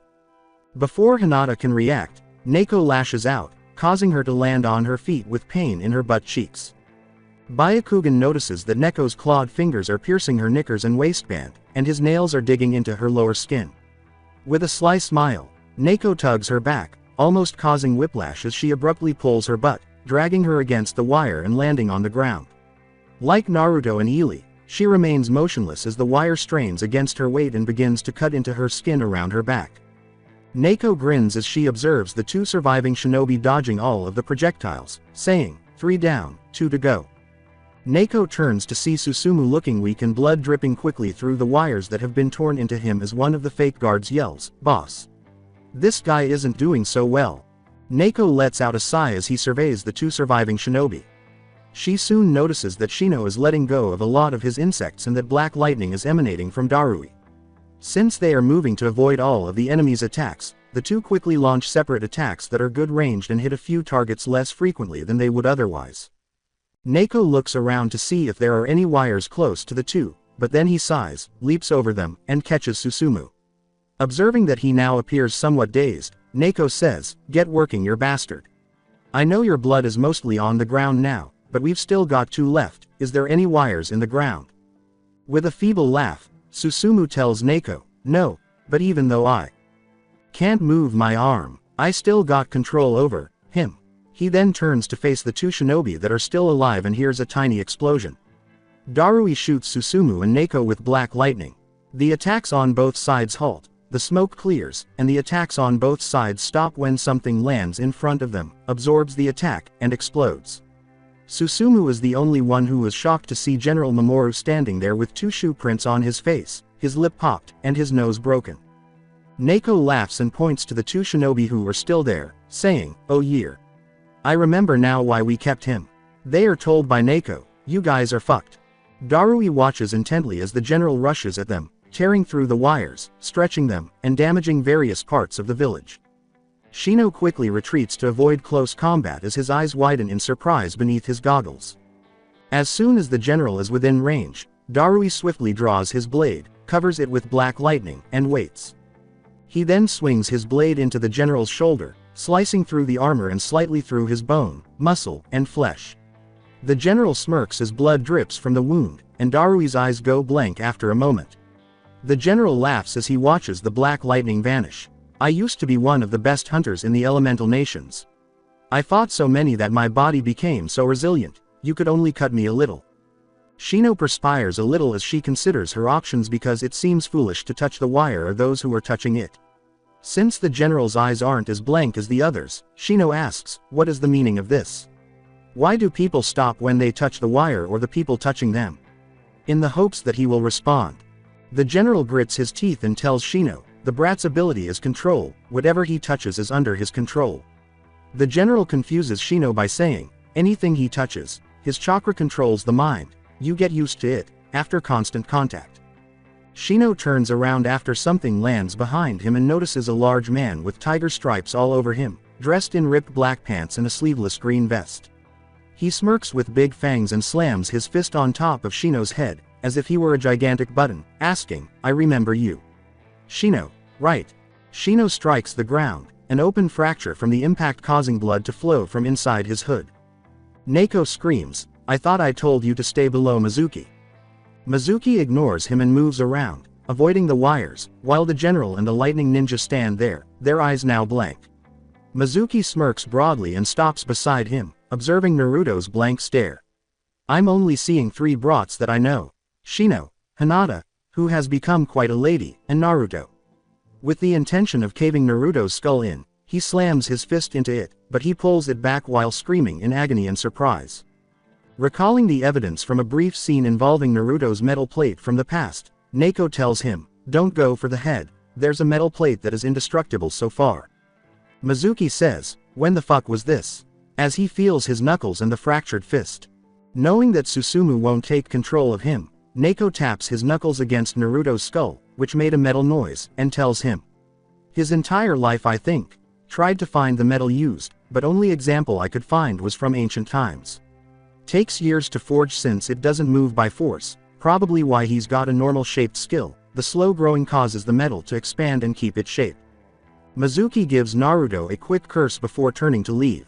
Mizuki approaches the mines and says, "You take them away then, should be good cannon fodder." Neko gives a small laugh.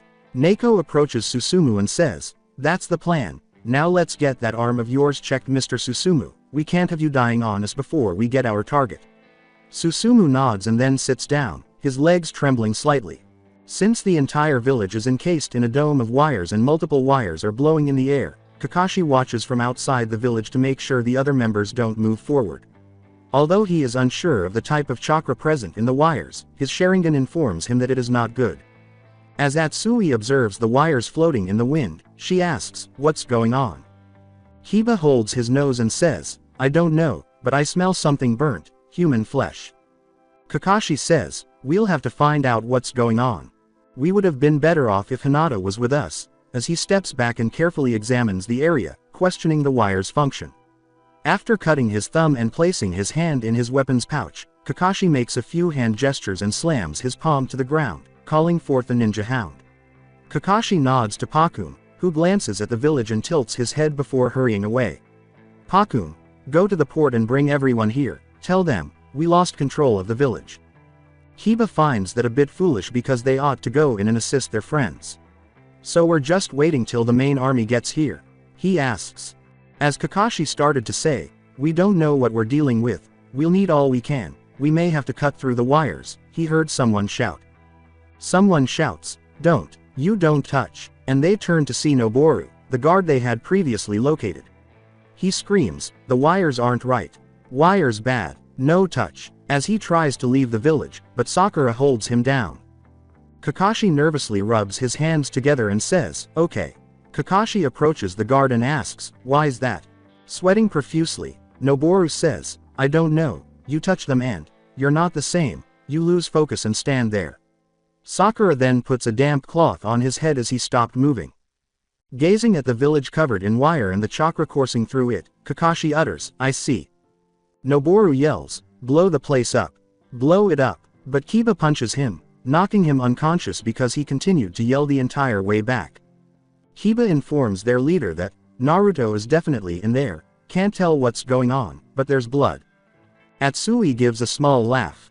Everyone turns to face Atsui as he says, "Well, if you need to hot things up, we could try smoking them out." With a nod from Sakura, who appears horrified by Atsui's plan, and an affirmative bark from Akamaru, Kiba declares, "It's the best plan so far, but we can't risk hurting any innocent people in our teammates." Atsui looks around, but he can't see a way through the wired dome without touching the wires, so he tells them, "For all we know, everyone in there was the enemy."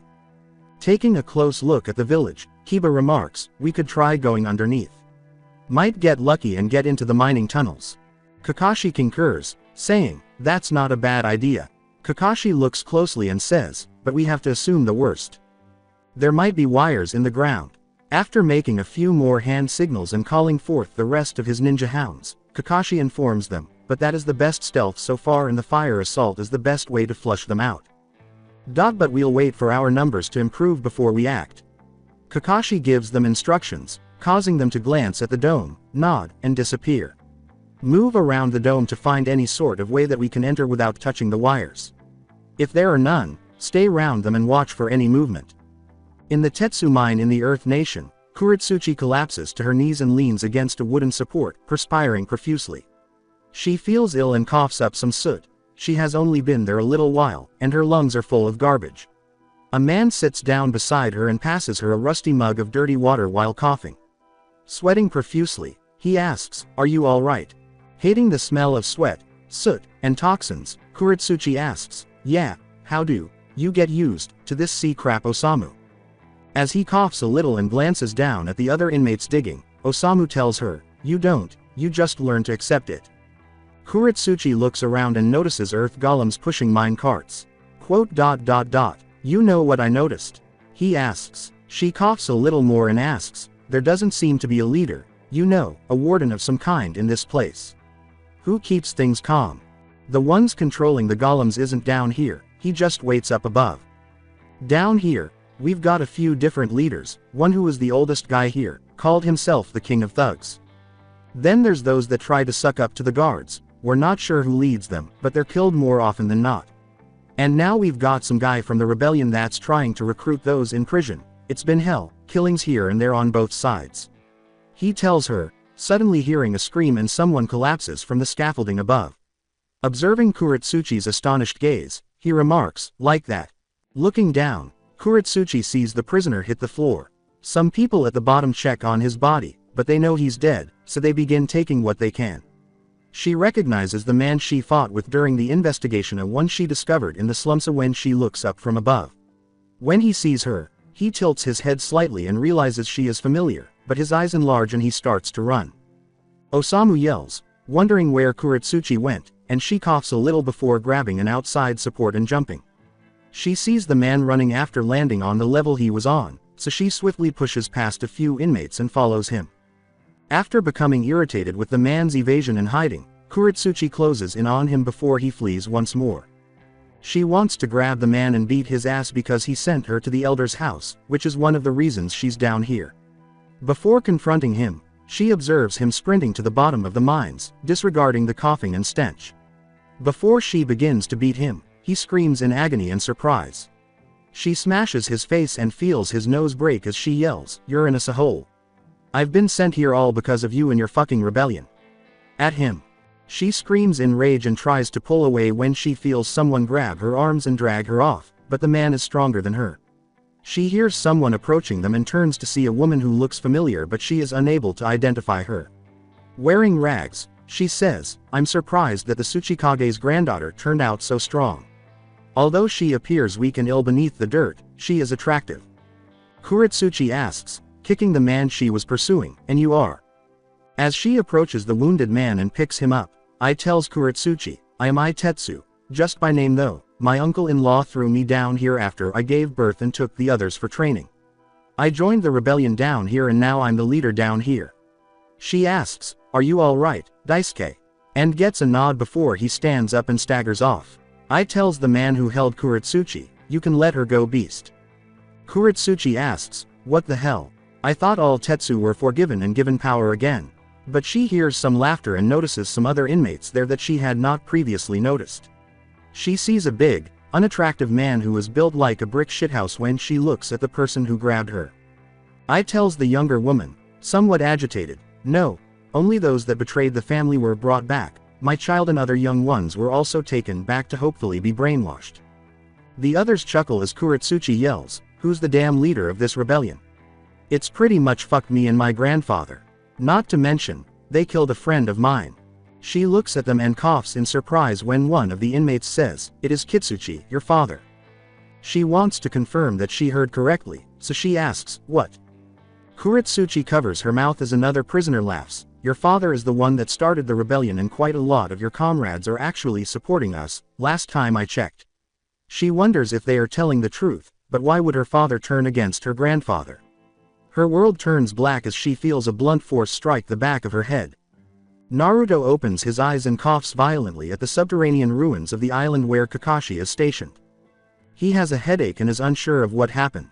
Neko was round his hands, he recalls. His fist tightens as he mulls over what transpired before he began to hear coughs and grunts. He tries to get up after noticing Hinata lying close by, but he is restrained by rope and curses. He scans the area quickly, seeing only a soiled old ruin and a blue glow, before spotting Shino, another member of his group. Shino simply lies there with his jacket gone and his gray t-shirt stained and half of his hair and face covered in dried blood.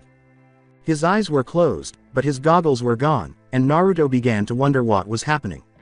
Naruto looks at himself and notices that his hoodie is gone, his feet and wrist that had a weight on them feel a little too light, and there are dried specks of blood from cuts he sustained from something.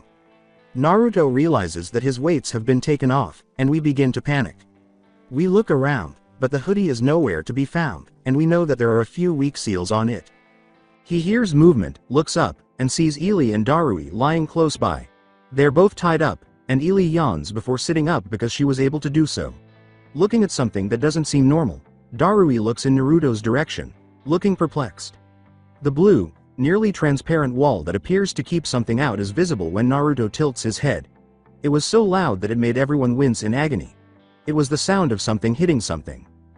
Darui asks, "What's going on?" as she looks around and notices wires on the wall and obstructing any exits. Hinata groans in agony and begins to stir. Rolling as close to her as he can, Naruto yells, "Hinata! Are you alright?" Hinata tries to move her legs and whispers, I'm feeling some pain." "What's the matter?" worries Naruto. Hinata whispers, I got an horrible wedgie," as if her underwear had just changed into a thong. Uncertain of the pain she is experiencing at the moment, Naruto asks loudly, "What's a wedgie?" Everyone but Shino, who is still unconscious, turns to see a very wet, fish-looking man with a metal and glass tire around his neck. "Don't bother answering," a gasping voice says. He tells them, "You're all about to be killed in a moment," and moves in the direction of the blue wall or barrier. In an attempt to ignore the pain in her butt, Hinata activates her Byakugan to confirm what is happening. When she sees a human-like creature in a sphere of some sort, her heart stops in terror. The creature is a female with dark skin who appears to be about to starve. Her hair appears to cover its body, her eyes are whiter than snow, and it appears to disappear and then reappear in various places. As the fish man approaches the blue wall and begins drawing on it, Darui asks, "What are you doing?" The fish man tells them, gasping quickly, "I'm simply opening the door to immortality," and appears to finish. When he makes a number of hand signals, the people's limitations are lifted. Ily leaps on Naruto's back as he stands up and examines Hinata. Ily mutters, gritting her teeth, "This place bad." It reminds her of the ruin she had previously explored with her pack before Naruto arrived. Since Shino doesn't seem well and has a small fracture on his skull, Darui gets up and approaches him, believing he will be fine. Darui asks bewilderedly, "What's with all this? And that door to immortality?"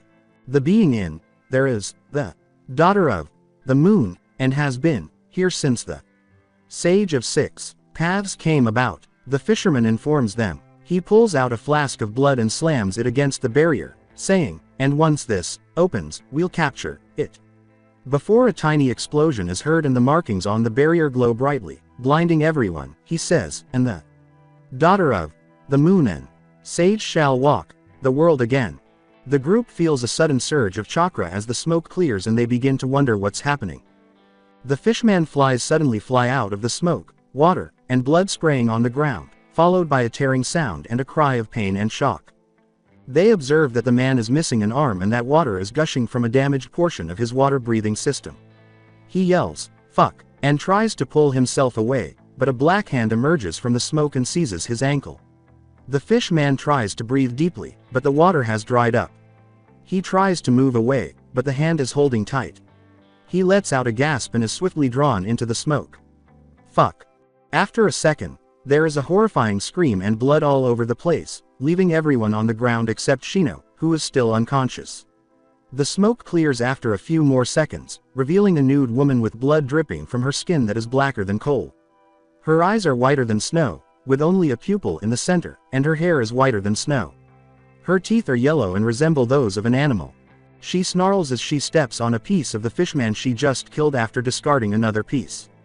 Though he is unsure of how, Darui sensed danger and knew that this woman might be just as dangerous as the wreckage.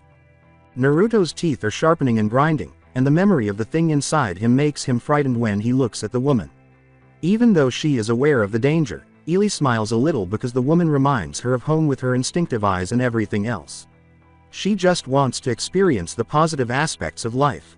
When Hinata sees the same creature, only female and black in skin that always shows up when Naruto is during a full moon, she becomes a little alarmed.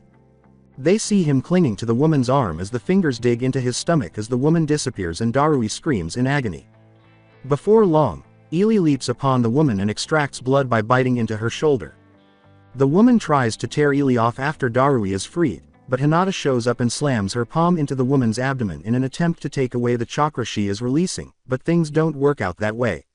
The woman swiftly grabs Ili's ankle and swings her into Darui, who only grabbed Ili to protect her. Ili lets go after the woman rips out a chunk of her hair. He did, however, hit the ground as a result of the force, and a small amount of blood spurted from his wound. Before Hinata can retreat, the woman grabs her wrist. Astonished by the woman's strength despite being only made of skin and bone, Hinata screams in agony. The woman's chakra quickly rises as Hinata feels her wrist crack, concentrating on her other hand, which she raises to hit Hinata. She turns to see Naruto holding her wrist while he takes a few breaths and twitches his muscles. She was about to do so when something grabbed her wrist. When Hinata sees Naruto's almost white eyes as he looks at the woman, his joy at Naruto saving him turns to fear. Though he's transformed into wild Naruto, Hinata thinks fast because a full moon is still a few days away. After releasing Hinata, the woman stabs Naruto in the face with her fingers, piercing his cheek. However, Naruto screams and bites down on the woman's fingers as well as portions of his ripped flesh and gums. With horror and fear coursing through her, Hinata staggers off. Holding his stomach in an attempt to stop the bleeding, Darui screams in agony, "What's going on?" With a terrified voice, Hinata exclaims, I don't know. Naruto shouldn't be like this for a few more days. She knows that this Naruto isn't the Naruto she loves and is violent to everyone but her, even though he tries to get into her. Were we unconscious or something for so many days? Hinata ponders. As Ili watches Naruto and the woman attempt to strangle each other to death, she groans in agony. After counting with her fingers and spotting Naruto's eyes, she exclaims, "Oh no," drawing attention from the two shinobi who are still conscious. Ili, who is still counting, remarks, "Naruto like that when, full moon part month. Days dangerous too, maybe." Ili says, "Old man say, the last bad," after noticing that Naruto has lost his hoodie and waits. She gets up and begins looking for Naruto's belongings after saying, "Very bad." Darui asks Hinata, hoping she will clarify what is going on. Shino is swiftly seized by Hinata, who pulls him as far away from the wires as possible. Darui drags himself over there, cursing as he tries to get to his feet, which hurts. Hinata jumps and sighs as Darui yells, "What is going on?" Looking at the two who appear to be vibrating, their strength trying to overwhelm one another, Darui tells her, "I'm sorry, but I don't know what's going on." However, he soon notices a few kicks that he can only make out from the speed of their legs. In an attempt to break through the wires, Hinata informs him, and Naruto has a condition. During the full moon, he loses himself to S something and isn't he the same? Darui asks, "A condition?" As she glances at Naruto and notices that his eyes are different from hers, seemingly symbolizing the woman he is attempting to murder. With a slight cough, he says, "I see." When the two hear a grinding sound, they turn to see the wires around the wall's exterior moving. Within a second of them tearing off the wall, Hinata is in excruciating pain, and everyone is screaming in agony. When Hinata opens her eyes and sees the wires digging into her, she can hear only the yelling, but tears are streaming down her face. She makes every effort to ignore the pain and uses her Byakugan, realizing that everyone in the room including Naruto and the woman is in the same situation as her. Both the screaming and her mind go blank as she feels an invading force enter her. After a minute, two men emerge from the shadows, observing everyone, and they eventually pause at the nude, white-eyed woman. As Neko is revealed, the man says, "I must say, I'm glad we didn't go for plan B."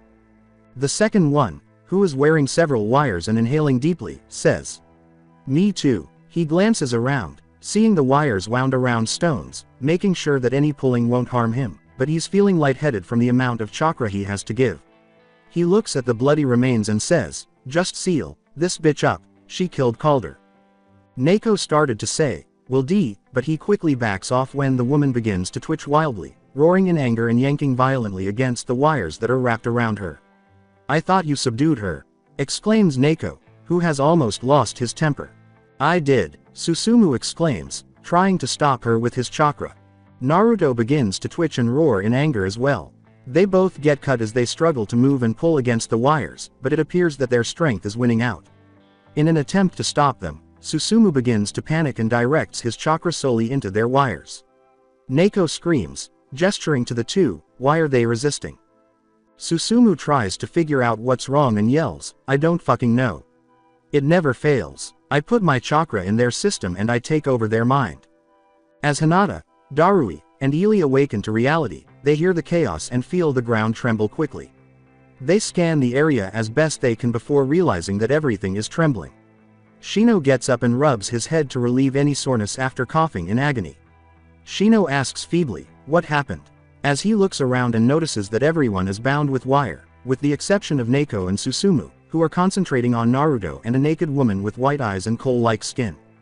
Astonished that Shino was unbound, Darui and Hinata wonder if they simply forgot about him or if it was an oversight. "Shino, get us out of these things!" exclaims Darui, eager to escape this death trap. Ili doesn't seem to mind the wires, she can just unwind and observe what's happening, finding the enemies panicking mildly amusing. Shino nods and rushes over to them. Susumu yells and tries to pull away as the woman rips from the wires, causing a small portion of the room to collapse and grabbing his arm. Susumu screams in horror and pain as his forearm is crushed into pieces, followed by snapping and crushing noises. The superior strength quickly removes his arm, causing him to scream in agony and horror before the woman rips off more of her restraints and catches him by the throat, preventing him from making any more noise. Neko recoils at the sight of Susumu's beseeching gaze. Raising his arm, Neko says, "You shall be remembered in my reports." And then bows. He straightens up and flees. Neko yells, "Plan B! Plan B!" with all of his might. Tell them Plan B is happening. Soon after, Naruto breaks free of his restraints, causing more of the subterranean space to collapse. Susumu's neck snaps, going limp as the woman squeezes harder. Hinata looks up and sees the roof about to collapse as she tries not to throw up and feels more of the area collapsing. The woman and Naruto quickly become fixated on one another, tearing from the remaining wires until the rest of the roof collapses as they swing at one another in an attempt to kill each other once more. Crashing sounds fill the subterranean temple, and soon the light is gone. From the outside, Kakashi is perplexed by what he sees. The wires have suddenly stopped receiving chakra. Did something happen, or is this a trap? As he watches everyone commit the plan they just reviewed to memory, Kakashi ponders.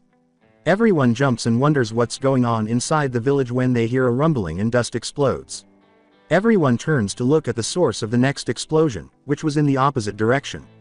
Kakashi wonders, what is going on? As a body is thrown out of a smoky cave, a man yells, "Plan B has been established. Run you fucking retards," and throws a walkie-talkie before fleeing for his life. A black figure snatches a man as he flees the smoke, grabs the back of his head, and pulls violently, tearing it from the body and removing the spine. As it drags its arm with a weight on it, the creature, which is man-sized and beast-like almost like a doga, retains its human shape while displaying intense bloodlust in its eyes. With a roar, it makes a hasty attempt to pursue the fleeing man. Neko pushes his way past a few miners and phony guards inside the dusty underground temple. With dust all around, one of the phony guards coughs and asks, "What's the problem? What happened?" People scream in shock and pain as the ground trembles and then explodes, sending more dust flying. Unharmed people begin to see two shadowy figures that appear to be attaching to one another as they disappear and reappear, but it's difficult to follow because of the dust and the sudden air explosions that made it worse. Before everything went dark and chaos seemed to keep growing as the two fighting were slowly making their way to the surface, some people experienced an abrupt pain and a spurting sound. Coughing violently as he attempts to inhale the somewhat cleaner air, Neko rolls out of the cave. With two big, round men behind him, Mizuki yells, "What happened down there?" Neko, coughing up hair and dirt, screams, "I don't know. Susumu failed to control the thing and got killed, same with Calder. Told someone to send word to the diggers to get Black Dog out and bring him here." Mizuki gives a nod and turns to leave. "We'll get the equipment and important items ready. I already packed that old guy that had the research notes." "Fujin, Raijin, get ready to pull the cart," Mizuki screams. The two big men shout, "Okay big brother," as they dash around and gather prepared items because they believe they would have already apprehended the woman. They hear small explosions and the crushing of rocks coming from the mines. They turn to see a coal-colored, nude woman flying out of the mine. Soon after, Naruto leaps out and tries to kick the woman, but she lands on her feet, grabs Naruto's leg, and swings around, scraping his head against the ground before releasing his hold, sending him flying and crashing into the wooden wall and wire barrier, which drastically shakes the barrier. The woman disappears and snatches Naruto's throat, but Naruto gets back up fast and slams his foot up against the woman's face, sending her flying back. Naruto grinned broadly, his eyes narrowed and slightly reddened, his cheek healing quickly. Mizuki watches the fight and finds it a little startling how fast they're moving, while Neko dashes to the cart where the idiot brothers are. Neko shouts, "Get moving, Mizuki," as the few guards in the village board the equipment cart, disregarding the ones in the mines. As soon as possible, the last of the equipment is loaded onto the cart, and Mizuki leaps back and lands on it. When an elderly voice asks, "Did you really have to tie me to the cart?" Mizuki turns to see the elderly man strapped to the cart with a big book pressed to his chest. After Mizuki tells him, "Yeah, we don't want you disappearing on us," they hear a howling that doesn't seem to be coming from anywhere, including Black Dog. A voice says, "He's coming," and everyone turns to see a man who has managed to get through the wires and is breathing heavily from the edge of the village.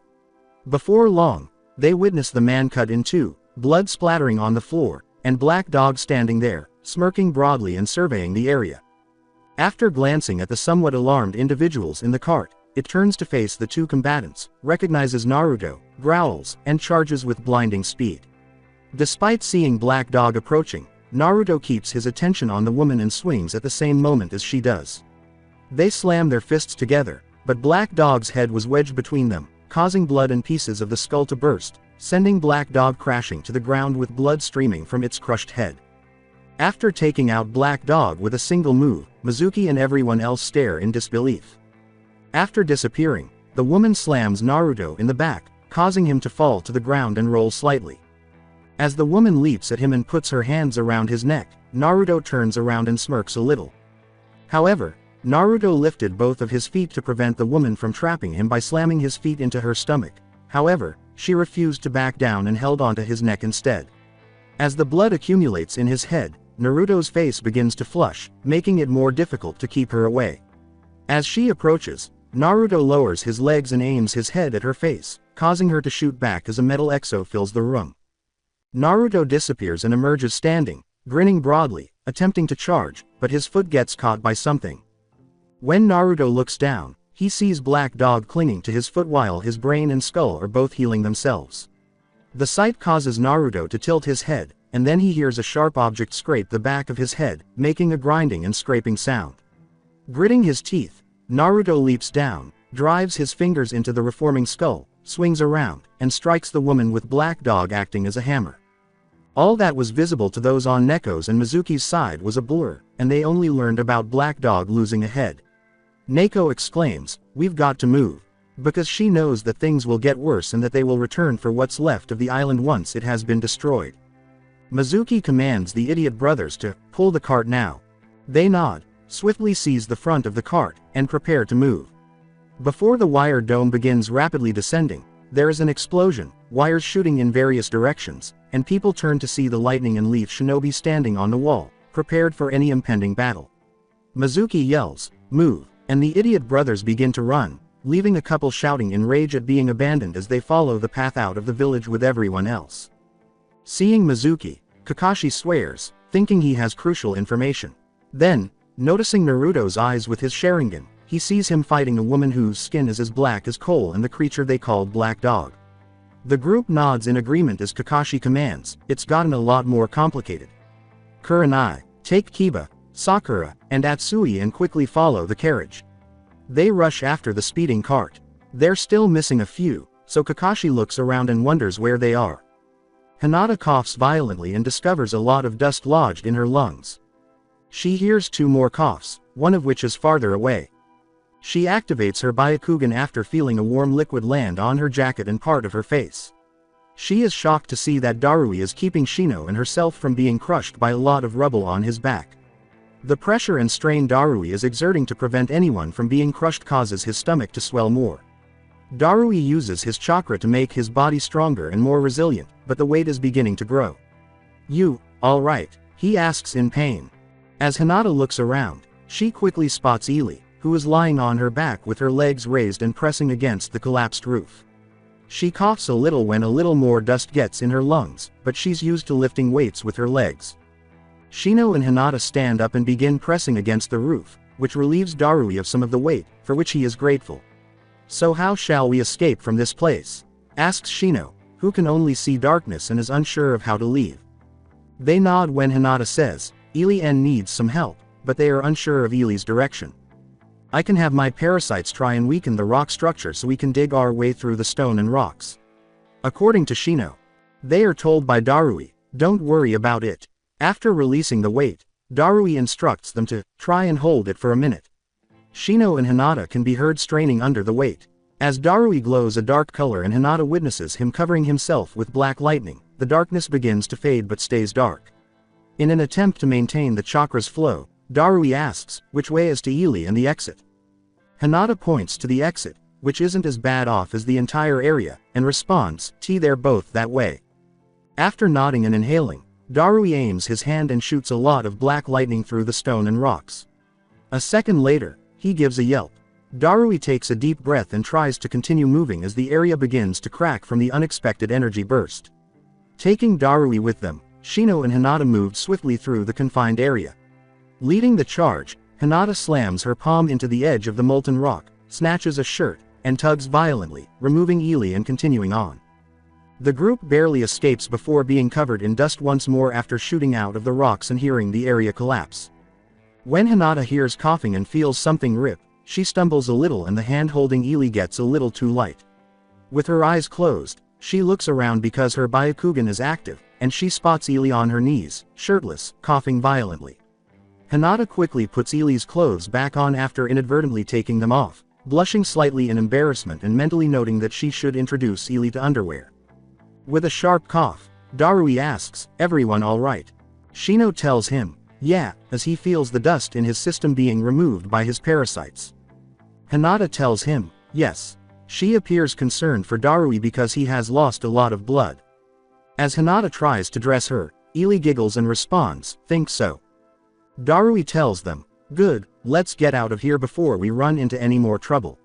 He takes a few steps and then collapses, the blood loss now reaching him. When Hinata notices this, she becomes alarmed and rushes to check on him. She rolls him onto his back and rushes to clean his wound, only to discover that she is out of supplies. Hinata tells him, Shino, I need help carrying him." She is startled when Ili lifts Darui and runs with only half of his shirt on. When Ili crashes into a wall, Hinata flinches, but she gets back up and continues running in an erratic direction. As they chase after her, Hinata takes Shino's hand and begins to lead him. Kakashi continuously signals the lightning medical ninjas Yugito and Amai to stay away, but he keeps the three encircled and keeps their eyes on them to prevent them from escaping. With his Sharingan, Kakashi found it easier than the other two, but it's still challenging to keep up with two swift creatures and a black dog that regenerates and moves a little more slowly. Yugito is attempting to track them, but he thinks she could suppress them all if she went all out, but she doesn't want to take the chance of giving the Leaf Ninja the information about her. Amai is cursing because she can't follow any movement other than when they're attempting to overwhelm one another before disappearing. Amai looks back and jumps when he sees Mamoru standing there, clutching his head in agony, and a voice asks, "The fuck is going on? What the fuck was I drinking? I remember getting kicked in the face by a blonde-haired brat. And before that, some cat bastard knocked me out while I was choking a Rouge Ninja with his own intestines." He asserts and looks at Amai. He looks ahead at the fight and asks, "Who the fuck are you?" Before he holds his head once more, he asks, "And what the fuck is happening here?" After getting a little sweat from Amai, Mamoru says, "You know what, fuck it, going back to bed." He then turns to face the difficult-to-follow fight. As his eyes grow redder, Naruto's strength and speed increase. He grabs the woman's head with his hand and slams his metallic skull into her face. She staggers back and leaps forward, slamming her head into his nose, causing him to stagger back. Black Dog leaps from above and kicks Naruto's head, but Naruto catches his ankle, swings him, and then slams him to the ground. Naruto throws his skull back, feels it hit her skull, and causes her to stumble back again as the woman tries to bite into his neck from behind. Holding onto Black Dog's leg, Naruto slams his foot against the creature and tugs violently, tearing the leg off before beginning to use the stump as a bat against Black Dog. As the skull collapses, Naruto tosses the leg aside and watches as the woman disappears and reaches for his throat, but Naruto slams his fist into her throat. Naruto grabs her shoulder, drives his nails into her, and punches her in the face as she collapses to her knees and coughs violently. After he pulls back, his knuckles crack, and he repeatedly punches her in the face, these cracking with each blow. He starts to strike her once more, but a sharp pain in his lower back quickly spreads to his front. He notices a black hand that has pierced through him and is dripping blood from its fingers. After coughing up some blood and feeling angry, Naruto looks and notices the woman putting her hand inside him. They both push him away and tear their hands off of him before pouting on one another. Black Dog's throat is torn out, but he continues to attack as his body quickly heals. In a panic, Kakashi leaps forward, dragging Naruto away while dodging the two fighting creatures. Fortunately, the entry and exits are clean, but the amount of blood leaking from Naruto's body makes Kakashi wonder if there is anything he can do when he coughs up more blood. With his hands glowing green, Amai rushes over to them and focuses on Naruto's most serious wound, attempting to stop him from bleeding out. Feeling a little anxious about Naruto, Kakashi asks her, is he going to be alright? Amai tries to remain composed as she tells him, I think so, but I have to remain focused. Keep those two away from here. Kakashi looks and nods as he observes the two fighting. As he says, alright, Yugito. We've got to put these two down. The lightning Kunoichi nods. Crouching, she screams, alright. I'm going to do something and you better not tell anyone this. Her hair flies out of control, and blue flames shoot out of her body. Upon realizing that she is the Jinchuriki, Kakashi raises an eyebrow in surprise. He had heard rumors that the Lightning Nation was on the verge of subduing the Jinchuriki's tailed beasts. She roars while standing as tall as a house in the shape of a cat, with her left eye glowing green and her right eye glowing yellow. The two pause to gaze at the larger creature, which has just appeared and is emitting a great deal of chakra. They are a little intrigued by it. Yugito swiftly sweeps one of her tails, feeling it strike one of the two that disappeared as the tailed beast swings her claw and observes them both disappear. When she opens her mouth, a huge ball of flame is formed, and she sees Black Dog before firing. It collides and explodes, sending a lot of ash and flame flying everywhere. As she looks around, she feels something cut across her leg. She looks down to see Black Dog fall from the smoke, completely burned. Yugito searches the area for the woman's whereabouts as she disappears while blue flames shoot from her hand. Black Dog lands on the ground, lies there still for a moment, and then his arm blows up, smoking hot as it reforms and the rest of his body erupts. Since the woman is only marginally faster than Yugito, he is too preoccupied with catching up to notice Black Dog's body exploding and reforming, which is now beginning to return to its normal form. Knowing that he will regret this for the entire week, Kakashi closes his eyes and curses. When he opens them, his Sharingan changes and he displays his Mangekyo Sharingan. Since this is something new and unprepared for, his body begins to hurt. The world around him begins to change as he concentrates on Black Dog, and eventually a black hole forms and begins to suck him in. His body is still healing itself, but he roars in pain, shock, and confusion as he tries to stand up. With blood splattering all around before the rest of its body is sucked in too, it abruptly begins to disappear and is drawn into oblivion. Swearing and shocked by the pain of forcing his eye out before it was ready, Kakashi grabs it in agony and drops to his knees. Amai perspires a little, not sure what he just did, but before concentrating on Naruto, it didn't seem rational. Since the woman is evading every attack and the beast inside of her is suffering, Yugito is growing irritated with her speed. The woman pauses on the ground, observing Yugito's shape, which is now trembling from the frequent assaults. When Amai notices that Naruto's wound is now healing and that the bleeding has stopped, she begins to feel some relief. Amai begins to panic as Naruto's wound heals even faster and a reddish aura begins to form around him. Before Naruto's eyes open and he begins to develop red irises, a deep, dark voice says inside his head, "You failed boy, taken out by a woman and something that isn't even human." With his eyes displaying the influence of the Kyuubi, Naruto slowly stands up and sits there, grinning slightly, just before getting up. But then he yells in pain and rage as he clenches the right side of his head. "This is my body. I am the body." Naruto yells, his voice not quite Naruto's but rather savage. "You failed. You had control, but you failed." Naruto's voice dropped to a darker tone. The brutish voice screams, "I have to kill that female." As blood spurts from his nose, eye, and ear, causing his body to start trembling. "I'll kill all of them," roars the dark voice. "Then kill her first." The savage voice commandingly says. Amai quickly retreats, perplexed and astonished by what he sees, thinking Naruto has two personalities. He shouts, Kakashi, not knowing what to do. Kakashi glances at the spasms in Naruto's chakra cloak. He rushes to him, but he stumbles a little because his body is still a little worn out. The dark voice roars, fine. I'll kill her, now let me take control. Before the ground erupts and catches fire, Naruto ceases his spasms and simply remains there for a brief moment before disappearing. Only the reddish-orange outline that led directly to Yugito and the woman was visible to Kakashi. To the surprise of both Yugito and himself, the woman disappears as the Kyuubi-influenced Naruto appears where she was, close to the arm of Yugito's beast form. Kakashi saw the sound barrier crack and then catch fire as the air between Naruto and his location exploded. An unidentified force causes the two-tailed form of Yugito's arm to abruptly disappear in an explosion, along with the trees behind the arm. The dirt and earth are flung into the air, and the sound barrier breaks and catches fire, burning a small portion of the forest. When Naruto disappears once more, the earth around him explodes, creating a vacuum that draws in dust, tree fragments, flames, and a portion of Yugito's body before disappearing and exploding once more, spreading the flames.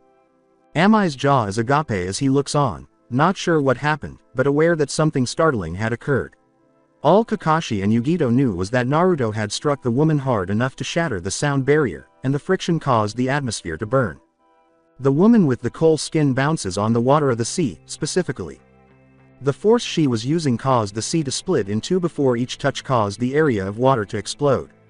Steam and a struggle of wills between the sea and the fire result from the flames quickly intensifying between them. Although this is brief, the sea shoots a mile into the sky when the flames are abruptly sucked away and forced back together. For a brief moment, the woman feels the sand before it is replaced by trees, rocks, and dirt. Her body turns red from the friction she was experiencing with the air, which briefly seems to pique her interest, and she begins to skid to a stop, experiencing pain in her jaw. When she looks far away, she can clearly see the sea's edge due to the damage she caused, even though it is miles away. As the sound barrier continues to break from a delayed reaction because of her speed, flames begin to approach her. The forest surrounding her is covered in flames as she roars, shattering the sound barrier and canceling it out. She notices a solid object approaching her that is the same color as the flames. After tearing through the flames, Naruto smashes her cheek with his clawed hand before sending a fiery, potent chakra claw that cracks her neck and then disappears once more. People in the distance can see the sound barrier being broken as she is struck by trees, rocks, and a few buildings that explode and burst into flames. She stops after a second after colliding with a big, walled object. The heat and impact are causing the wall behind her to begin to melt and crack. After inhaling deeply and spitting out a few teeth and blood, she is struck by a number of objects, primarily dirt and trees, before friction causes flames to flare. Before long, she senses a solid object hitting her stomach, and the pressure sends waves through her body, making it feel as though everything is made of water. A large portion of the wall explodes and goes flying as a result of her smashing against the wall and flying through it due to the pressure and force that builds up. Ignoring the flames and falling debris, Naruto stands there. He scans the area, recognizing the building and the Hokage monuments on the mountain.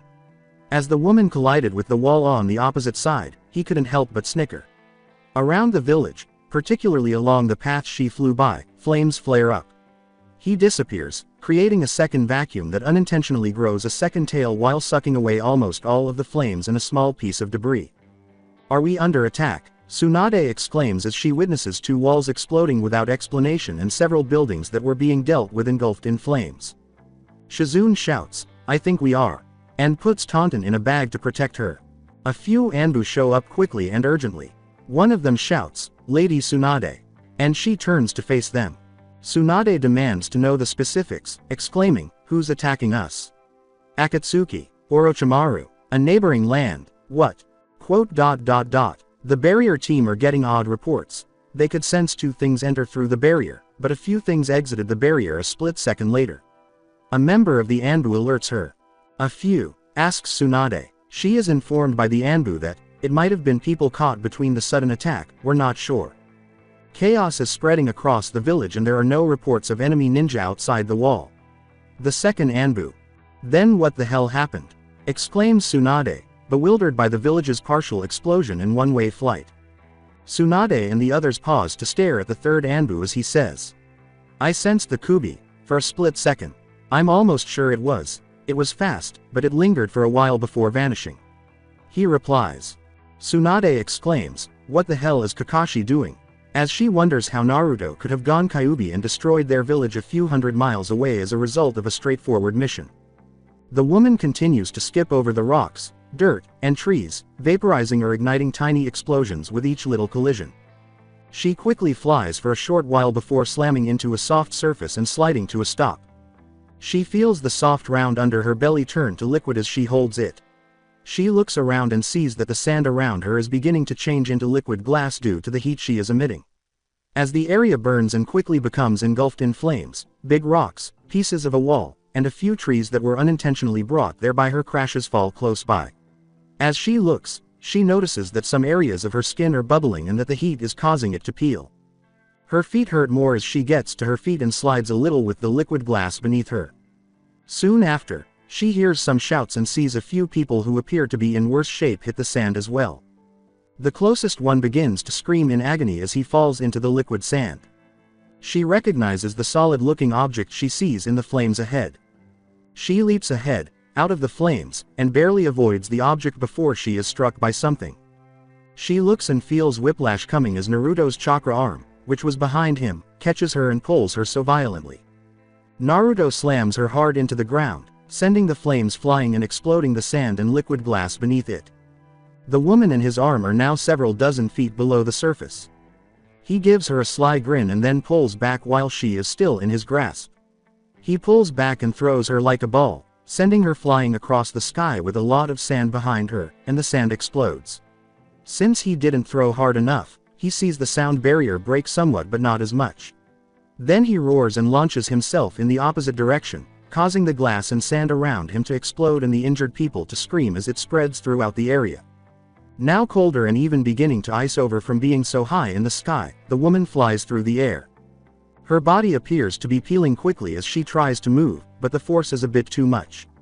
When he looks at her skin, he notices what would be thought of as her previous skin tone, which was creamy, but the majority of it seems to want to remain. When she hits the ground, she tries to get ready by spinning around as much as she can. She glances, and Naruto flies straight at her from the direction she was going, causing her stomach and Naruto's head to collide. A huge sphere of water surrounded them after the force of the collision pushed away the clouds, moisture, and frost that were on her. She throws up blood as her body trembles once more before launching herself into the air and piercing the thin layer of moist sphere. There is not enough air for the flames to continue burning, so they quickly go out. With a third tail already developing, Naruto begins to descend while observing the wet sphere turn into nothing.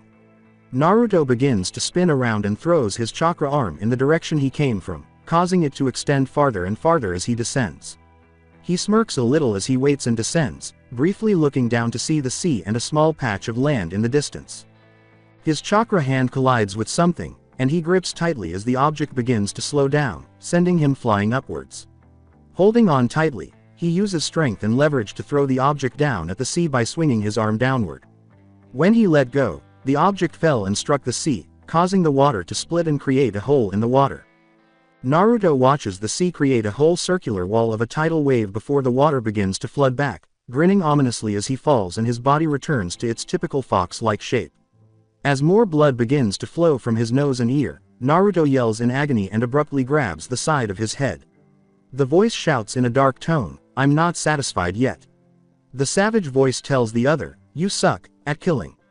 Instead, looking down, Naruto's sharp eyes notice that the water is behaving strangely in one spot, as if something were tearing through it quickly. As the Kyuubi guides Naruto to the direction where the water is behaving strangely and gliding, Naruto roars and drives his claws into his head, forcing wild Naruto to calm down.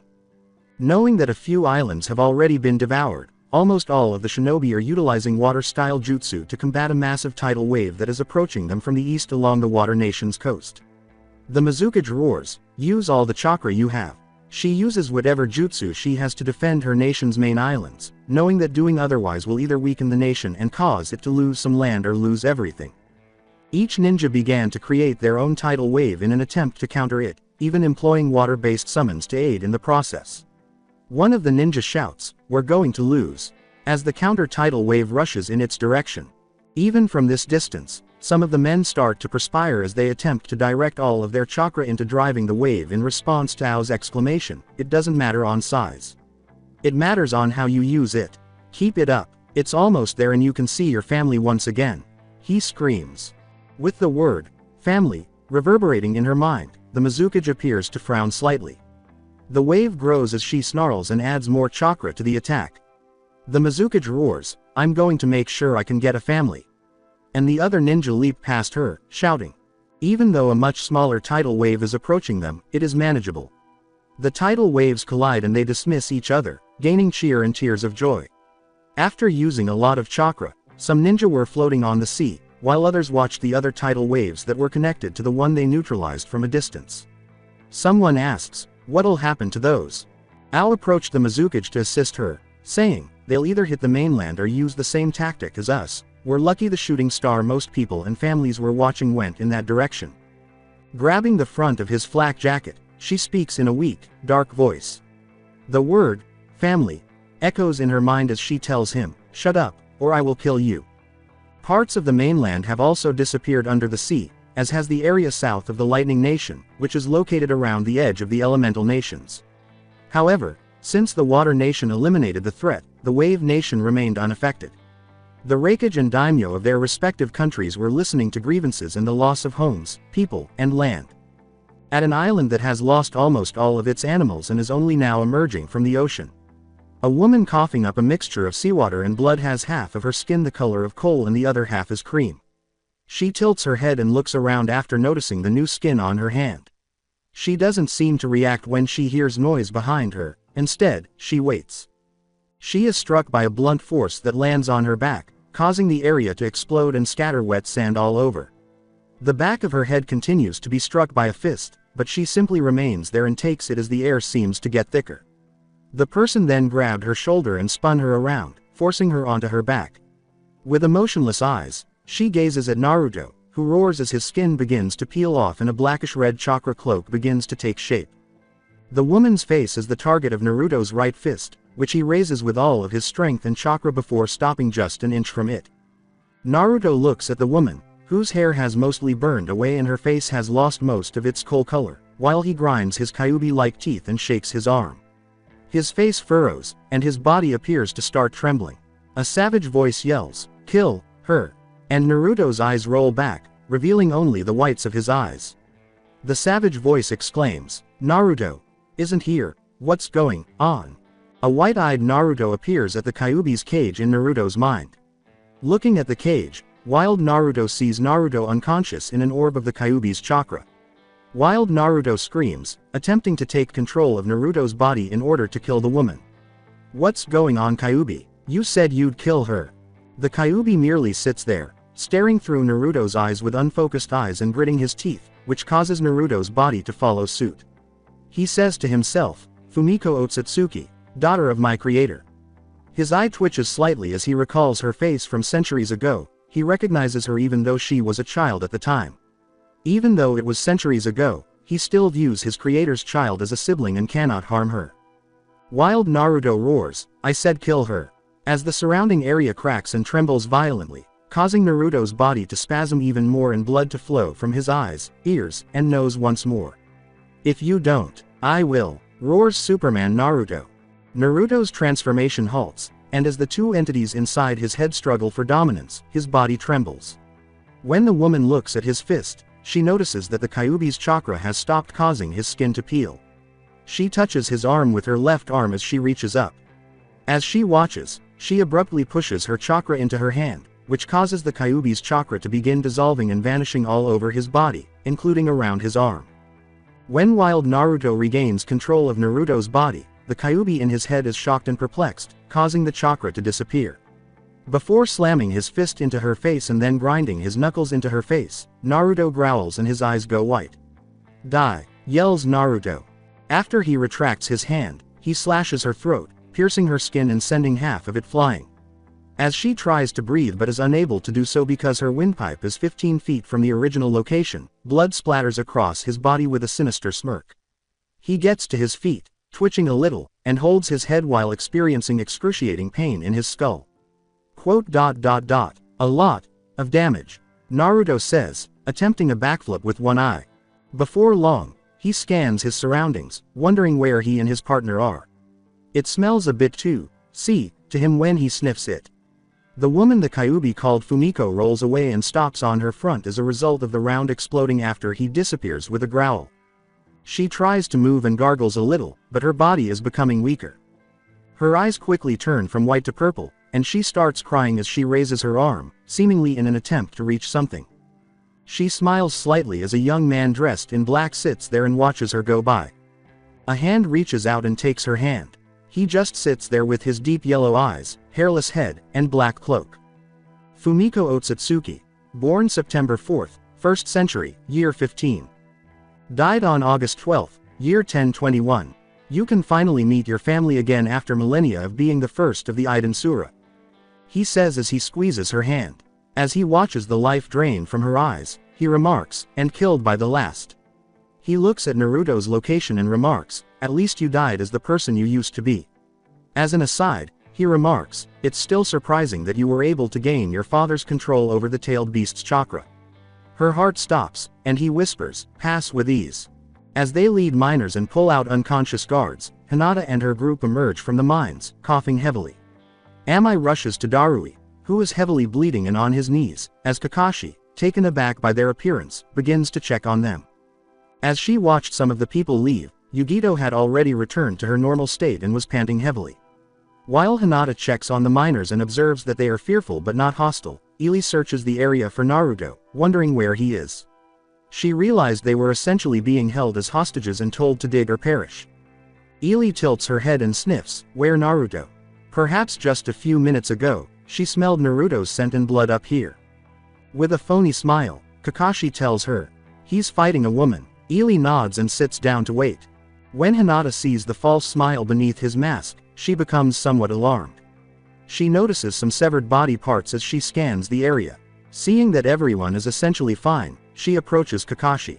She asks quietly, "What is going on, Kakashi-sensei?" Looking in the direction Naruto went and at the flames that were beginning to go out, Kakashi tells her. "He turned into that thing and something happened and we don't know where he is." She looked in the direction he was looking and was a little alarmed, so she didn't notice the forest's dying flames because she was too focused on the dust and terrified people. She whispers, "And Naruto," and uses all of her chakra to activate her Byakugan, which allows her to see the entire island. She becomes somewhat alarmed and searches everywhere for Naruto, but he is not on the island. Hinata's panicked cry, I can't find Naruto," draws everyone's attention. "Naruto isn't here," Ili asks, trying to locate him by sniffing a lot. Knowing that he was fighting a coal-skinned woman a short while ago, Hinata becomes concerned and questions where he went. In an attempt to maintain composure, Kakashi assures them, "We'll find him after we sort everything out." Since no one is in immediate danger and the populace doesn't appear to be a threat, Kakashi states, "Right now, we've got enemy to tie down and civilians need medical attention." Everyone turns to watch Yugito as he falls backwards and yells in shock. The remains of Black Dog begin to move, then slowly come to a stop in a little pile that begins to form and expand. Kakashi exclaims, "What the fuck?" as he watches Black Dog reshape from the severed remains that were ripped off moments before. As Yugito screams, "We need to kill it," and transforms into the two-tailed form, Hinata and Ili scream in disbelief as Yugito assaults the body that is reforming. Mizuki continues tossing kunai with explosive tags throughout the area, striking trees and causing explosions 30 seconds later. Mizuki shouts, "Keep moving," in an attempt to slow down any followers by creating enough chaos. He is aware that they are being followed. As the idiot brothers continue to say, "Push, push, push." Uncertain of what to do if the enemy ninja capture them and they are stranded on this island for an extended period of time, Neko pinches the bridge of his nose. Mizuki asks, occasionally tossing a kunai paper bomb, "You think Black Dog will last?" Neko thumbs through the process of killing Black Dog and states, "Lord Orochimaru ensured that Black Dog will survive anything, and whatever remains will grow again. We just have to get out before we're attacked or those to overdo it." The cart is suddenly in midair, and Mizuki nods. The idiot brothers repeat, "Slide, slide, slide." They can see the boat they arrived in the distance. Sakura, Kurenai and Atsui were having some trouble keeping up with Kiba and Akamaru as they leapt quickly through burned and destroyed trees. They soon come to a ledge, and to their slight surprise, they spot a ship in the distance. As the other members of the team jump and slide down the extremely steep hill, Kiba yells, "I think they're trying to make a break for it."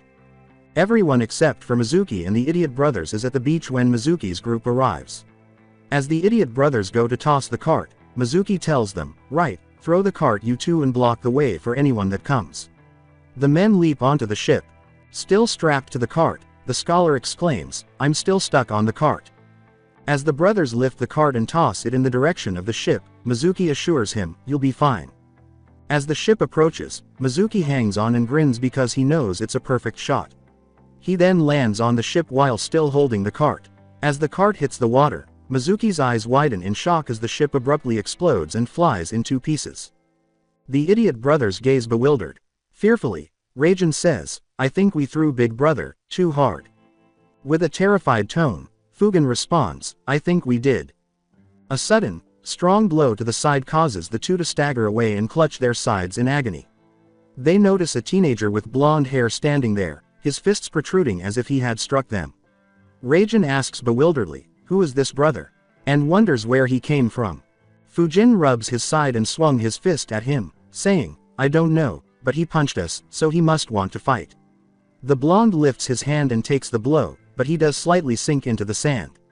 With his white eyes fixed on Fujin, the blonde smirks darkly in his direction. I will continue this story in next part. Till then, we weeb offline.